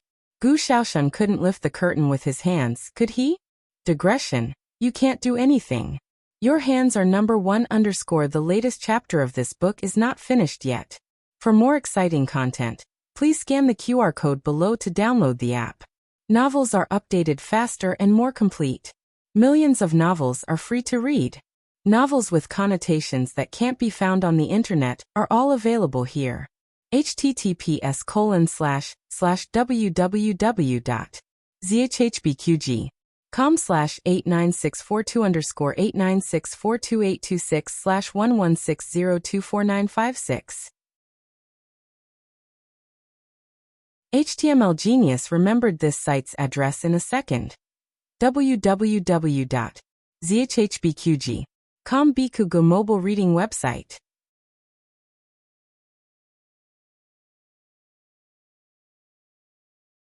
Chapter 76. The latest chapter of this book is not finished yet. For more exciting content, please scan the QR code below to download the app. Novels are updated faster. Millions of novels are free to read. Novels that can't be found online are all available here.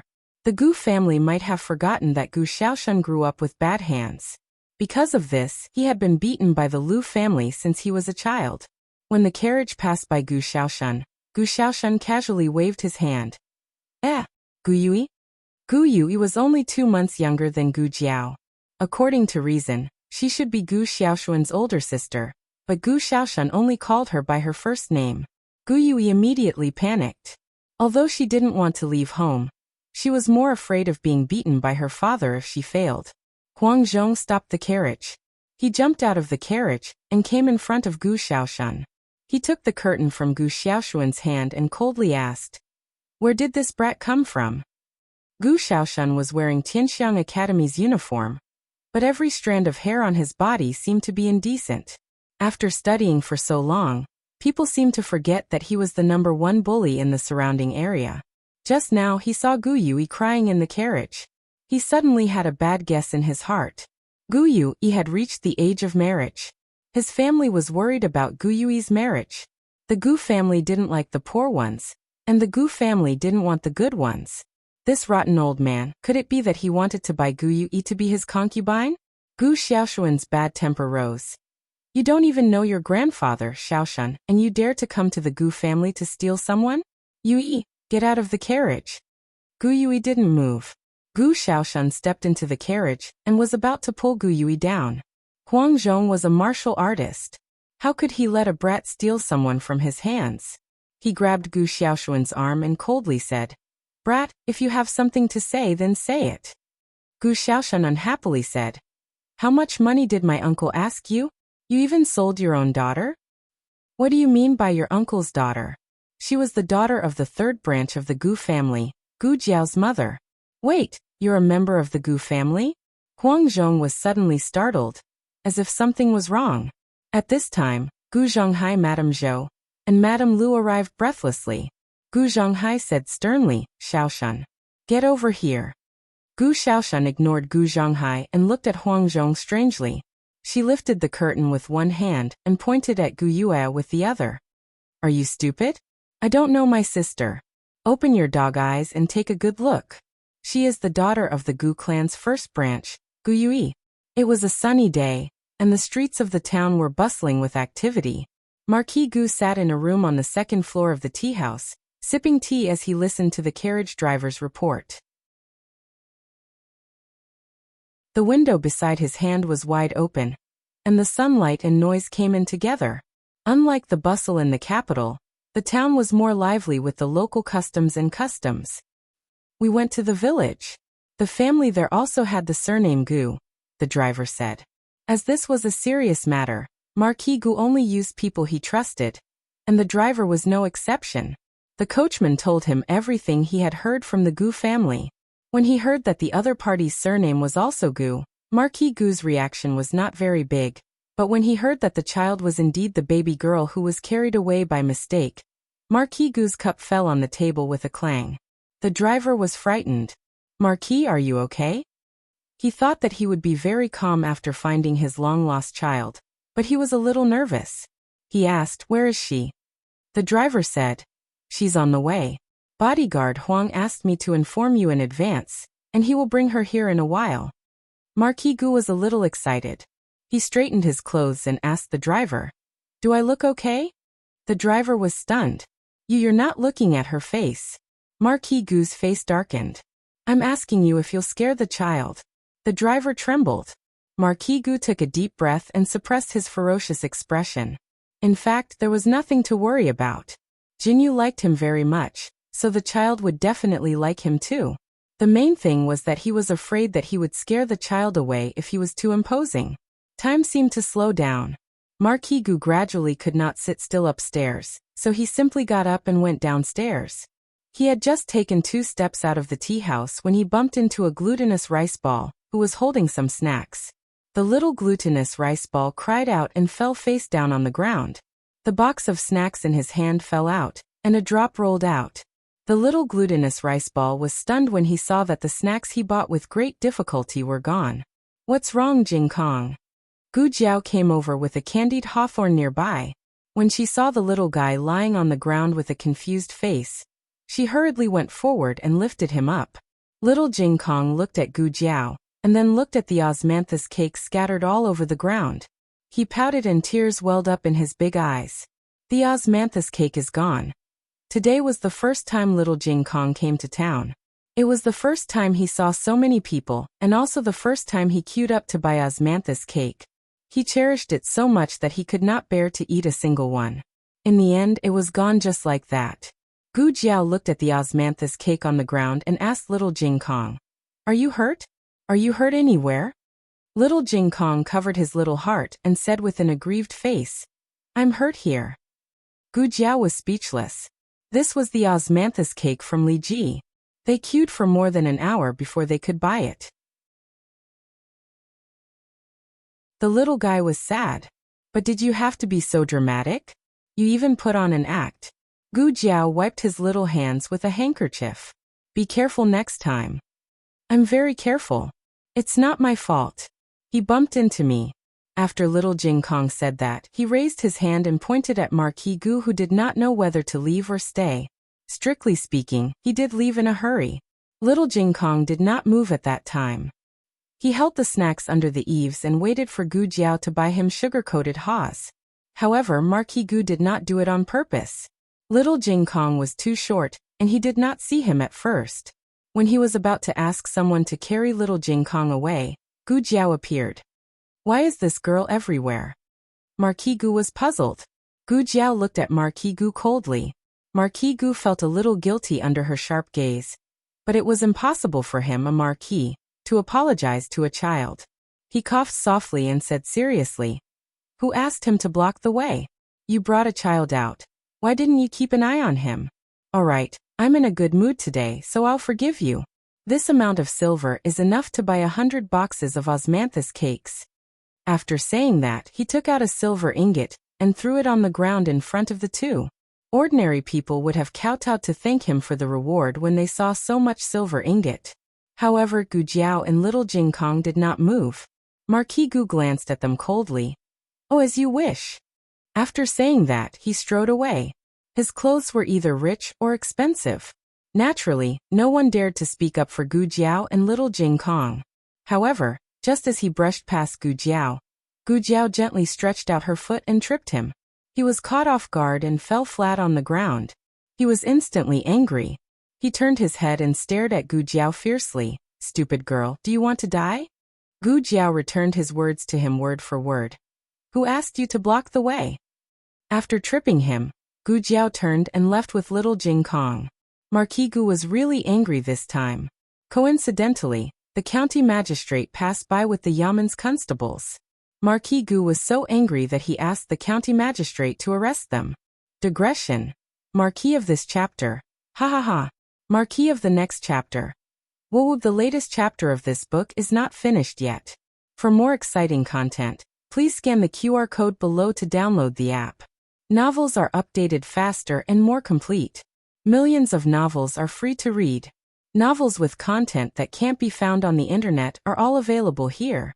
https://www.zhhbqg.com/89642_8964286/115990461.